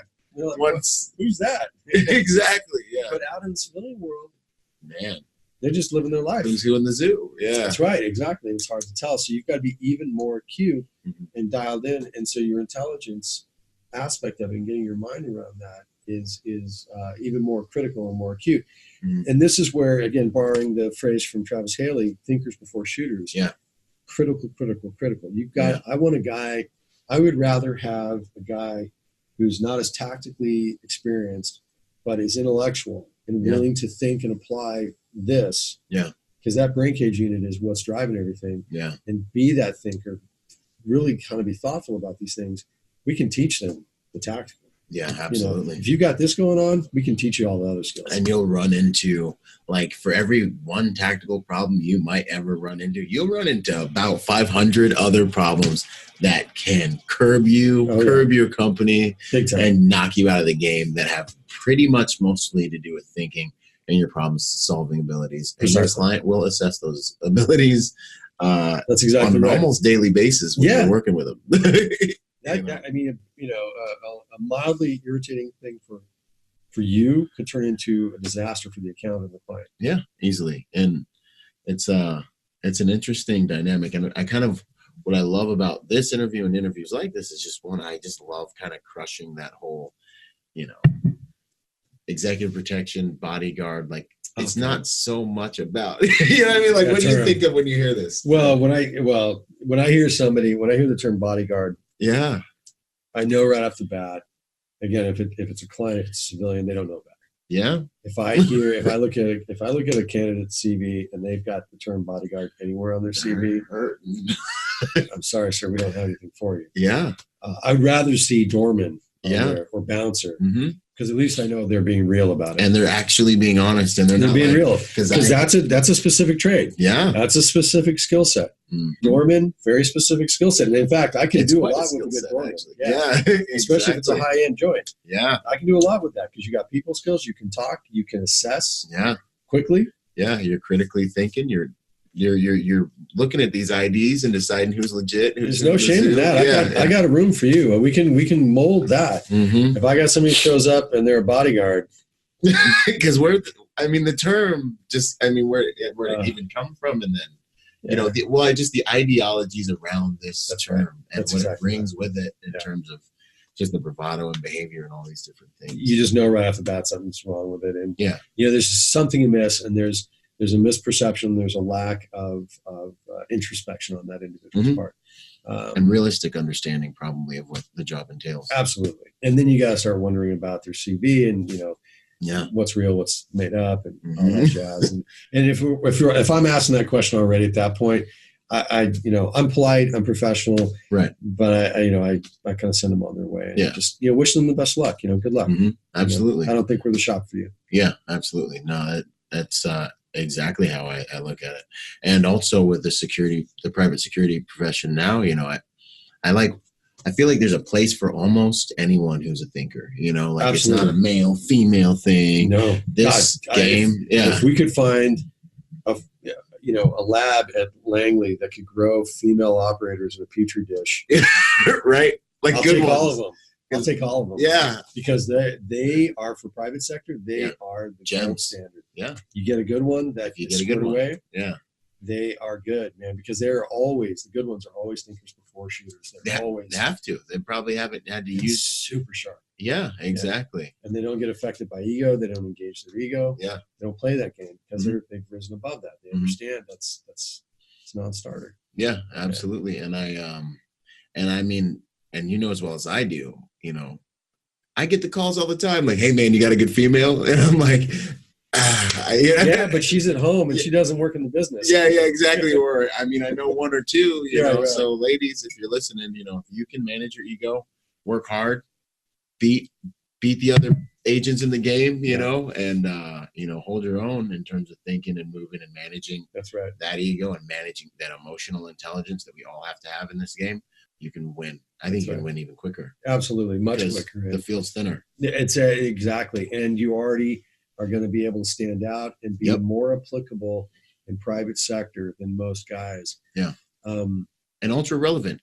Almost every client has, women and children that they want protected. Precisely. And do you want does every male feel comfortable with Navy SEAL? That's right. Well, it's hard to be the gray man when you are the tier 1, super stud in the room, and you've got kids running around. It's like, okay, that has a certain deterrent level to it, mm-hmm. but if you're trying to be the gray man and not draw attention, mm-hmm. your very appearance might draw that attention. It has an attractive level to it. Attraction aspect of it. Absolutely. Who are these guys? Yeah. Or is that his or her husband? Or why are these two people with the kids? That's right. It just you watch the civilians the hamsters start running. I saw that in the movie. Oh yeah, that looks like this kind of a situation, and it becomes counterproductive and problematic for you. Whereas a good female operator is going to be able to blend a lot faster. Oh yeah. No, that's good stuff, man. Yeah. Absolutely. Plus, they have way better trigger control than most men. Oh yeah, that's what's up. Yeah. There's a couple that would come out to the range and hurt dudes' feelings, bro. I'm battling right now. They're ringing steel, and guys are going. Yeah, man. Because they're not struggling. They're not ego. They're not. No. They're processing it and just doing it. Yeah, with less of that torque, that testosterone that we got. They're not muscling it. Yeah, so no, that's good stuff. Shout out to the ladies. Biggest pitfalls with regards to interviewing. What I would say, biggest pitfall is that if you don't have a road tested approach you can become the triggering event. Wow. And that's obviously problematic. That's counterproductive. So if you're talking about a workplace threat scenario and you're going in to gather intelligence on what's happening, and again, with males, you don't want to be the triggering event. Golly, and the males, if you get in there and, and again, and they're leery of you, they're they're bugged by the situation, and now you're having this conversation, and they already have aberrant dysfunctional behavior issues. Yeah. So if you go in there trying to swing the big dick and say, "Hey, I'm the guy," and the problem is that a lot of law enforcement guys will go in, especially guys who've had experience in gang units and things like that. Yeah. And they're going in with a tough guy who's making threats and that type of thing. And they immediately default back to that. I can do this because I'm back. I've dealt with the hardest guys out there in the street. No big deal. You don't scare me. What's up? You're not there to do that, man. Yeah. The game's changed. Yeah. Now. You're not there to impress them about how tough you are. You're not there to try to back them down and say, don't make a bad move because you're going to have to deal with me. Yeah. That's not what you're there to do. That's not the game anymore. You've now become the triggering event. Wow. You want to be the guy who is listening. You're not going to be their psychologist. You're not going to be their best friend. Mm-hmm. You're going to be somebody who treats them You're their side of the story, with professionalism, and you are their last best opportunity to talk with somebody who's going to be an ear, a good forum to hear what they have to say, to give the particulars, because there may be some nuances in there that really are kind of an aggravating point, and maybe there has been some mishandling of the situation. And maybe it's just a misunderstanding, and this is their opportunity to clear things up. Absolutely. Absolutely. And that becomes the winning move. So the hardest part is you got to check your ego at the door. You don't go in there trying to dominate the scenario. You're in there to understand what's happening. Yeah. So you absolutely got to check the ego at the door. So that's, for some guys, that can be the toughest part. Yeah. Because, we're all about that alpha testosterone. So. Yeah. I mean, if you're here, maybe you already had a whole entire career in law enforcement, and you're a made man in another circle. People are standing up when you walk in the room. That's and right. And maybe you were in the sand and you fought in a war already. You know what I mean? And a couple wars, and this is slow and everything else. So I find this is just private security, man. Because I mean, the same things happen when you end up on a detail and you're feeding the dogs after a month or two at the client's house. To be honest, find yourself there. That is the trickiest part on EP details, is that especially if they're assigned to a family or to a state detail. Because where to draw that line and how to play that game. Because they're paying good money to have you there. If they're not, it's the wrong account. You should probably be looking elsewhere. Yeah. So if you're doing it for bargain basement prices, that's probably a problem already. But when they're paying good money and you're the insurance policy against the unlikely event of violence against them or their family, especially, whether it's entertainers, celebrities, whatever, they want to get the most bang for their buck. So I'm going to throw a couple additional tasks on you. Yep. Now that can be fine if it's doors and lights and, concentric rings of security circle on your estate and things like that. That's all good. You should be doing that anyways. Yeah. But that also takes the place and helps pick up some of the slack with a groundskeeper or an estate manager. Nothing wrong with that. It's all good. Fire extinguisher, or rather, the water fire alarm alarm breaks, fire alarm breaks. Electricity goes out, Wi-Fi goes out. That might seem like peripheral nonsense stuff. I'm not protecting you against shooters. That's part of your intelligence layout. That's part of your briefing. That's part of your vulnerability assessment of your location. So those are all good things. Feeding the dog, not so much. But you and I both know that happens because it's an inconvenience and the client's paying you good money. And it's no big deal. Why can't you feed my dog? Right. Because it takes me away from the critical task of keeping you and your family safe. Yeah, 100%. That's the question and the call you got to make on the ground when you're faced with that. And when you're a line agent, you kick that up the chain of command. That's when you need good leadership to fight those battles. Yeah, and that's the second. That's the other piece that you get young agents, and I know you're gonna laugh when you hear this, but you get young agents who are squared away, high speed, low drag, and they're out there impressing the client. They're doing a good job, and then the client's all up in their business and like, God, you are the best thing since sliced bread. The best ever. You are ever. You are so why awesome. Don't you just why don't you just do X, Y, and Z? Or that chain of command gets broken down and they're communicating with that line agent directly. And that line agent isn't sending it up. Now, the line agent shouldn't be obviously making that on-the-spot correction with the client. It's not their place to do that. Right. Yes, ma'am. Yes, sir. I'll take care of that for you. I'm just going to notify my supervisor or my detail leader that you need this, and we'll get that taken care of immediately. I'll be right on it. Beautiful. But you get those agents, they get that hubris going. Yeah. And they're like, the flavor of the month, man. Oh, yeah. That flavor. And then before they know it, they're sitting there going, how did I crash and burn? How did I lose that detail? Yeah. And it happens because when you have that instinct to protect and you do well at it, and you get those attaboys from the client, it feels good. It's seductive. If man. It's that dopamine just flooding into that brain cage, and you're like, I knew I would be good at this. Yeah. You're like grand slam. And then before you know it, thinking about how you're going to protect you. Before you know, you're inverted, you're flying towards the deck because you lost control, Absolutely. So that is as big a pitfall with any new young agent getting into it. You can be good, you can be high speed, low drag, and do really well. Don't believe your own press. Don't do it. Yeah. And stay humble, stay real with yourself. Yeah.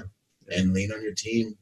Extract as much information as possible. Ask all the stupid things. They asked me today. We're in the car, and just wash things through the vets. Yeah, that's right, and trust your battle buddy. The client kind of approached me and said, "This is that normal? Has he or she done that before? What does that really mean? That's the real question. I'm not really sure. I kind of got a weird vibe. I think everything's cool, but exactly. Trust your teammates. Trust your battle buddy. Get and go through those filters. Yeah. 100%. There's a lot of strength in the team that I think new guys really miss out on, trying to win the favor of the king all the time. Disaster. Nothing good comes from it. Yeah. Let's see here. Hardest lessons you've learned in the field. I always ask this question. I love this question because I think this is where we evolve the most. That's where professionals start learning. Yeah. You have those issues and problems. So what would you say the hardest lesson you've learned in the field with regards to any of this stuff, or just in your career? Yeah. So I would say on the EP side of it is that the hardest lesson is you can do everything right. You can do both ethically, tactically, from a customer service perspective, and the client drops your account for a better price because they think they're going to get what you deliver at a cheaper price. Yeah.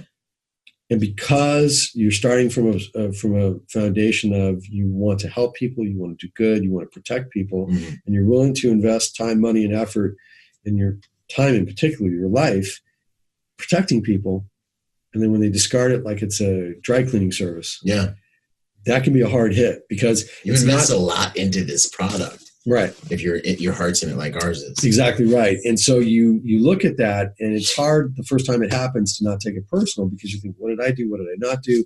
And if you're a thinker before a shooter, you're assessing yourself and you're trying to find where you can improve. Yeah. And there probably is somewhere you can improve, or at least you can make yourself aware of the psychology of clients and how they think and all of that.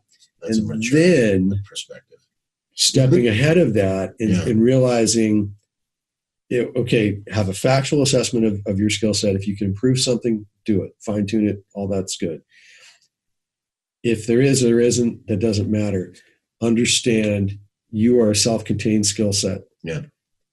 It may not have worked out with this client. They may have made a choice that obviously is not the better choice for them and their family or their organization. And if price is driving them, they're being driven by the wrong thing for this skill set. Yeah, for this work product. Exactly. So, but it does not mean, it should not diminish your ability to do your job or to carry on into the next thing.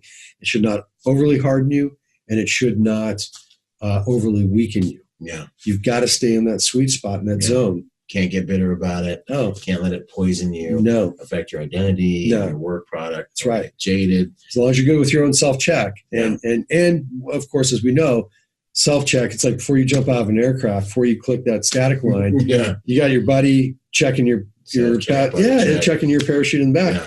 And you got a jump master checking you, right? And so same thing with your skill set. Okay, guys, let's do a debrief. Did we do everything right? Yeah. Did we do everything? Absolutely. The client just was looking for better pricing, personality conflict. And a lot of times, even like in our shop, we stay away from celebrities and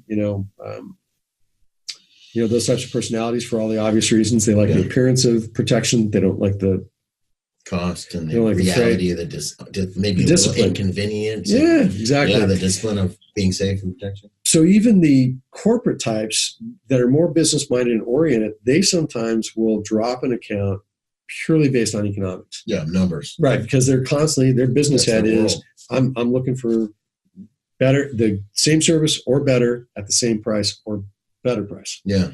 And they'll be driven by those things. So you're going to find it in both areas of clientele, but not letting it throw you off or really sending you sideways, but using it as a growing moment, a learning moment. That's really hard. And then from a tactical standpoint is making mistakes or seeing your team make mistakes that injured somebody or cost somebody something dear.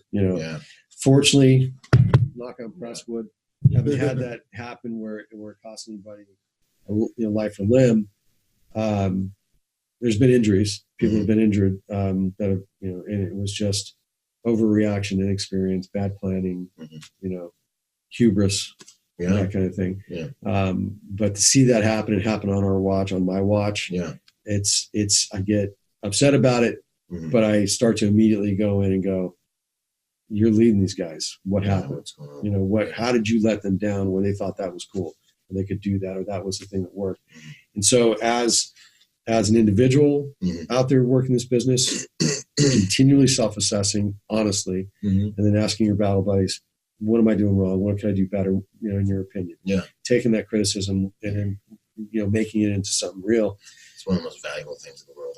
Self-assessment. It's hard sometimes. You don't want to hear it, but you got to do it. And then as a leader, as a detail leader, as an account manager, whatever, checking the ego at the door, taking those criticisms, being made aware, being willing to be made aware of your blind spots.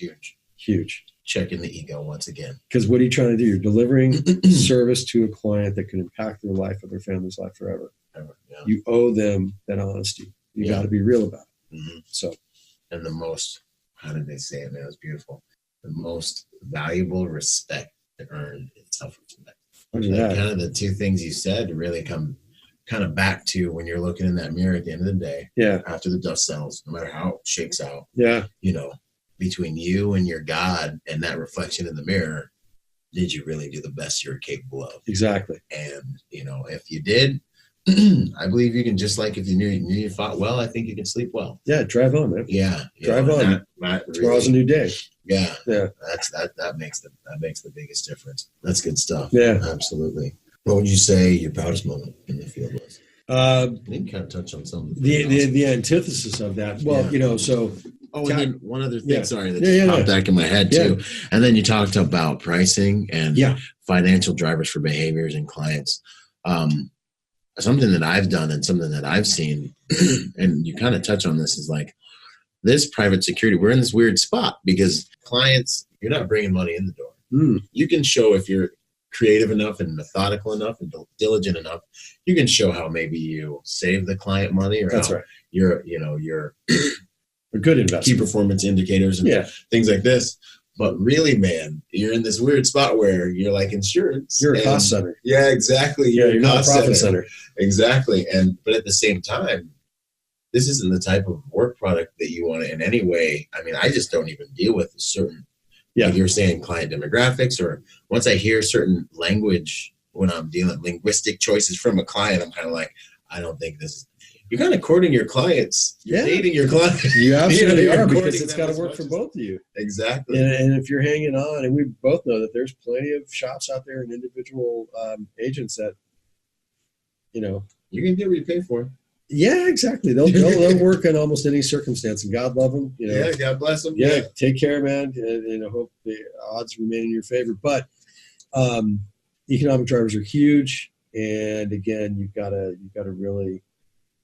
know your business model really well and what you can deliver, what you can't, because you're never going to be financed in the way that you were when you were doing government work. Yeah. It's just not there. The mechanics are just not there. Even on big corporate teams, you are the redheaded stepchild. You are constantly a cost center. You're constantly a cost suck for that team. And so that means you can make no mistakes of any sort because you are costing them money. Mm-hmm. And if things are good right now, don't abuse it. Yeah. Show as much just proof of concept as you can to validate what you have. Yeah. And then accept the reality that those things roll in fluxes. That's right. You know, so when you see the budget cuts come down, don't lose your head. In fact, I look at the budget cuts as this is an opportunity for us to show our character. If we're cutting some fat right now, we can stick around with these guys and hold them down during this time of, feast or famine, that we're dealing with. Yeah. Those are the types of things that I hope they remember. Things change, Yeah, it shows loyalty. Who stays with them, Absolutely. And that kind of loyalty for the right business absolutely pays off in dividends down the road. 100%. Yeah. Solid. So proudest moment, solid. What would you tell new agents or civilians thinking about getting into this private security game, into this field? Yeah. I would say, not to sound completely corny, but it's not just a job. And that's the truest thing, especially for a civilian who has no military or law enforcement background, because it requires you to maintain skill sets that are extremely perishable. Right. That's exactly right. And these are these are fine motor skill, tactical skill sets that even with best intentions and good practice and all that is a struggle to maintain at a professional level. Maintaining themselves physically, maintaining themselves mentally, along with all the other things you got to do in a regular fulfilled life, whether you have family, spouses, boyfriend, girlfriend, whatever the case might be. You've got to do all that normal stuff that normal, healthy, functional people do. Plus, you got to do stuff that is absolutely foreign, perishable skill. If you don't stay on, it's going to go away. It will atrophy, absolutely. And you're getting ready to get into an industry that is going to intentionally put you in harm's way in order to protect another human being or many other human beings. So you've got to be prepared for that mentally, emotionally, and you've got to be squared away for that. And physically. Physically, man, I get DMs all the time. Hey, Byron, I want to stand down and I want to get into the game. And I'm like, would you pay you, 6 figures to protect you? If you looked at your rap sheet, if you looked at your CV, would it be enough? Yeah. To put your family behind. Yeah, exactly.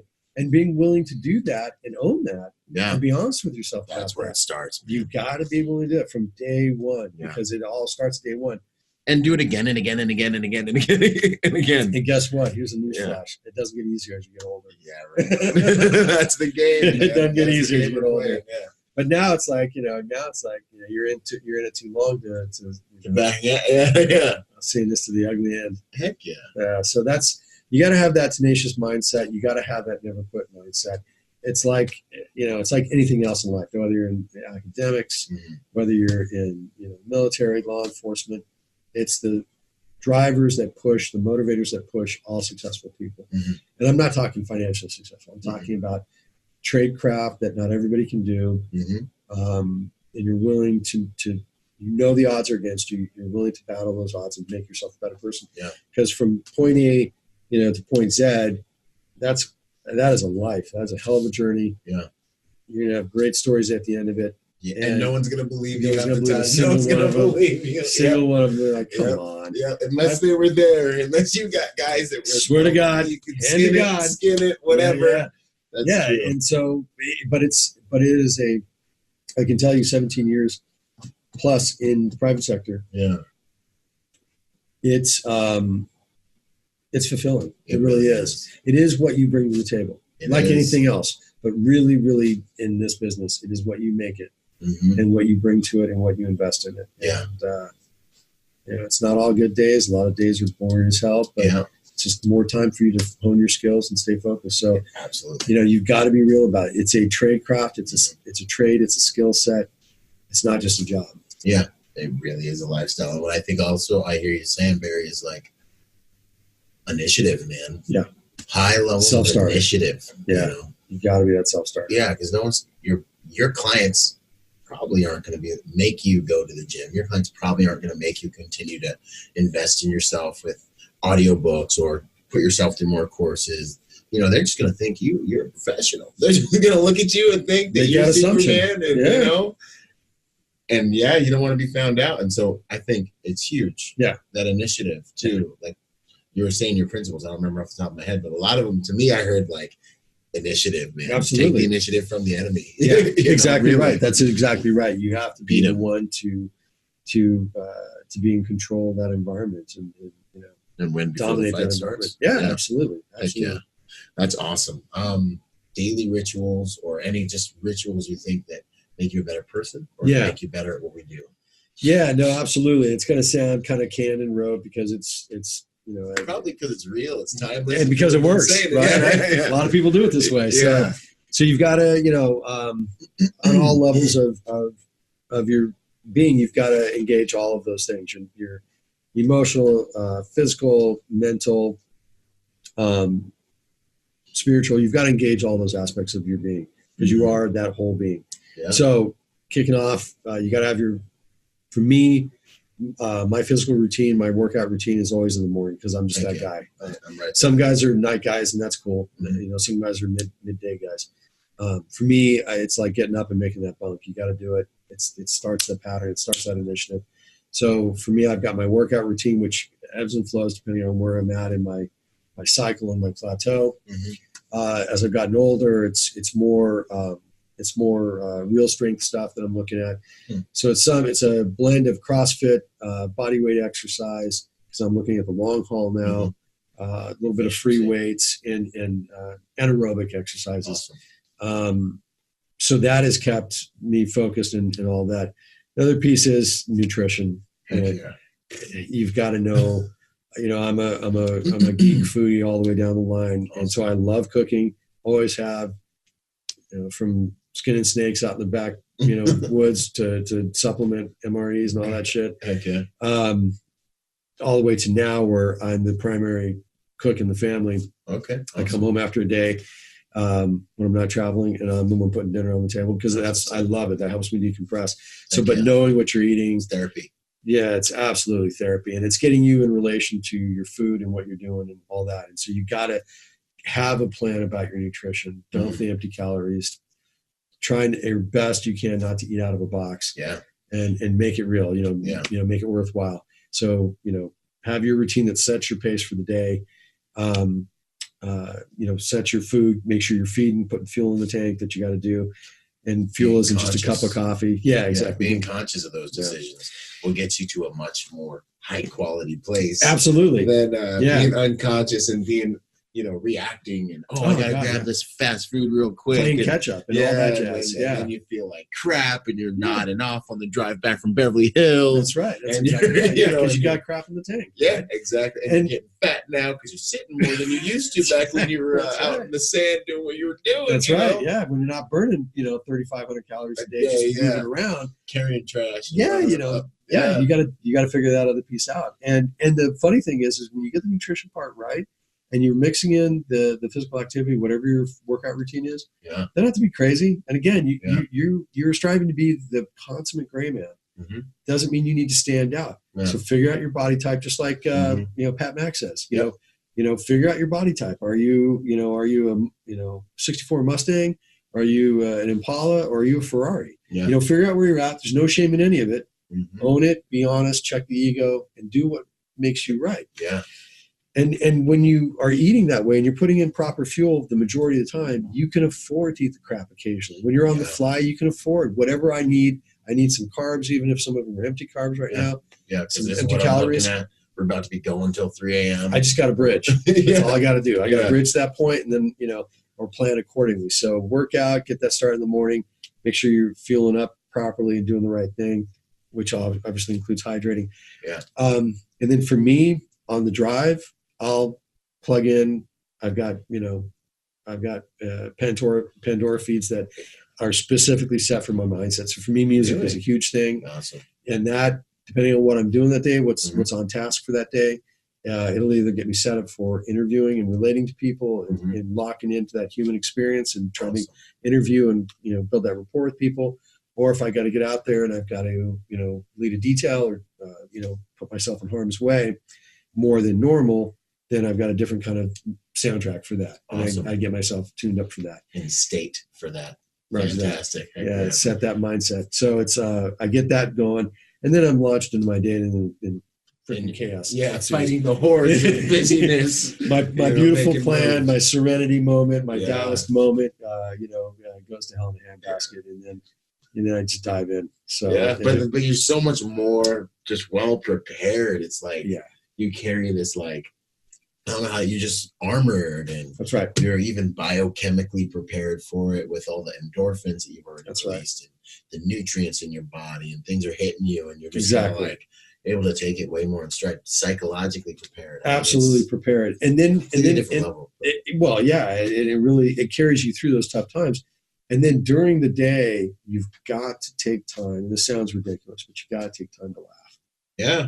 Find something, read something, listen to something that makes you laugh. Yeah. Because that immediate, biochemical reaction that occurs when we laugh has a real world effect on your brain, your state of mind, and all of that. And it's healthy. Like the colors you're seeing, like everything, the texture of your like life at that moment. That's right. And so you can, even if it's gallows humor, you know, obviously, consider your location, be situational aware, but do something that makes you laugh or smile during your day. Yeah. Take that moment for yourself and do that.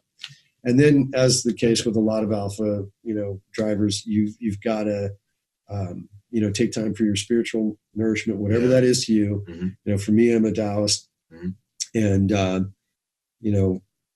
it's a specific kind of routine and thing that I focus on and things that I read that help me with that. But whatever that is, you've got to replenish that thing that is outside of ourselves, that higher state of mind. Yeah. And hey, look, if you're an agnostic, an atheist, whatever, or you don't even have your spirituality sorted out, that's all good, because the fact of the matter is we don't know what's beyond. Yeah. Everyone's in faith. But whatever, exactly right. Yeah. But whatever is beyond you gets outside of yourself.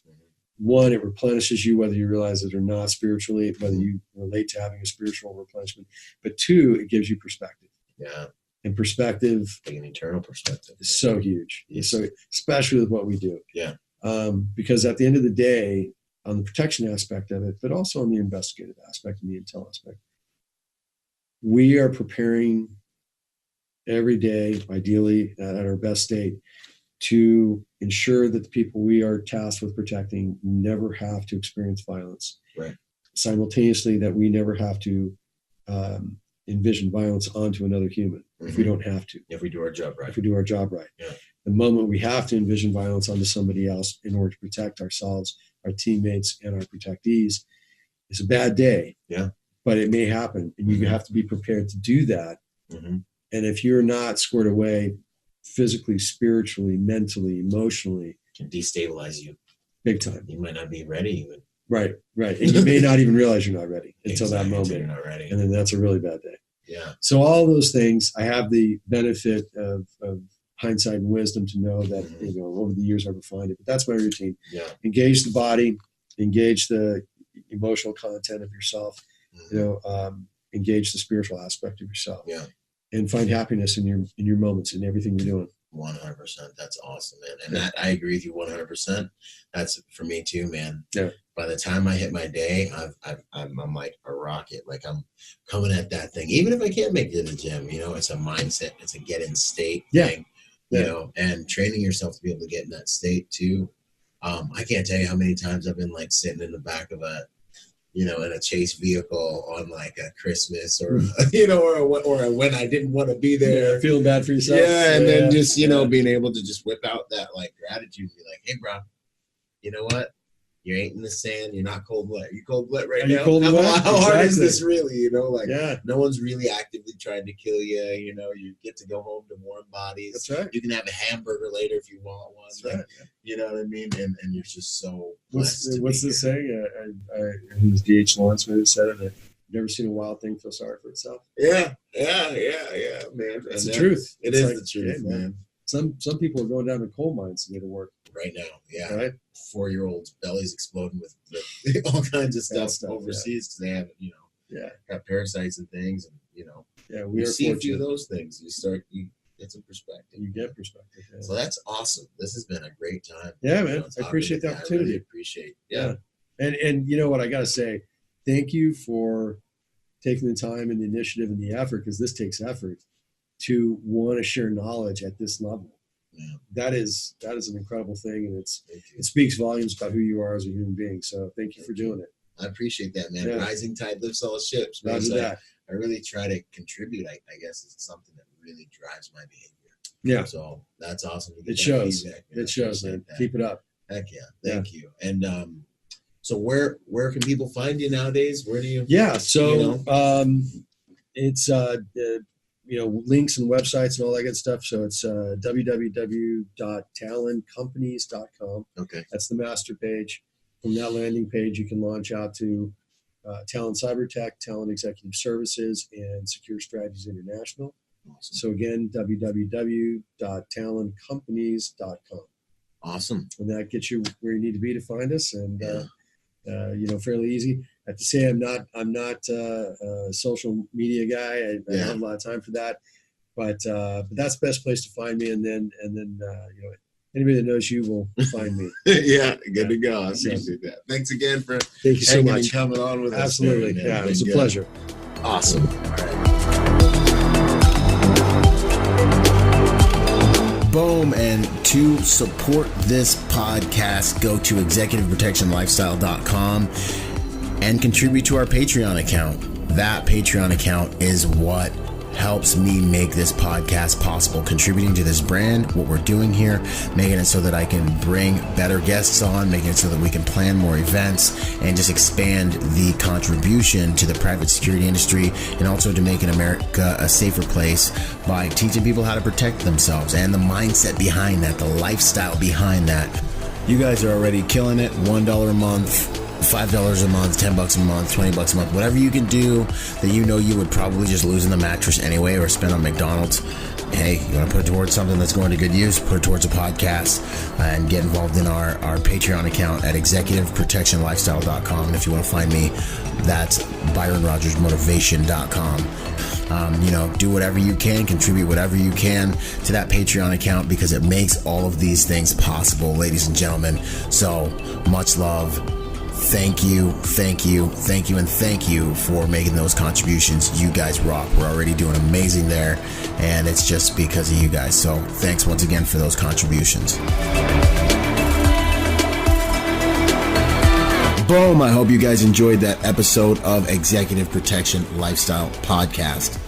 This whole entire thing actually just started off as a Facebook group that blew up and is one of the fastest growing, if not the fastest growing, executive protection Facebook group online. So if you haven't joined the Facebook group, join the Facebook group. Follow us on Instagram and check us out at executiveprotectionlifestyle.com. If you want to find me, that's ByronRodgersMotivation.com, and I'm on all the social media platforms, Instagram, Twitter, Facebook as well. So until the next podcast, y'all, stay sharp out there. And as I say it, one mind, many weapons. Talk soon. Out.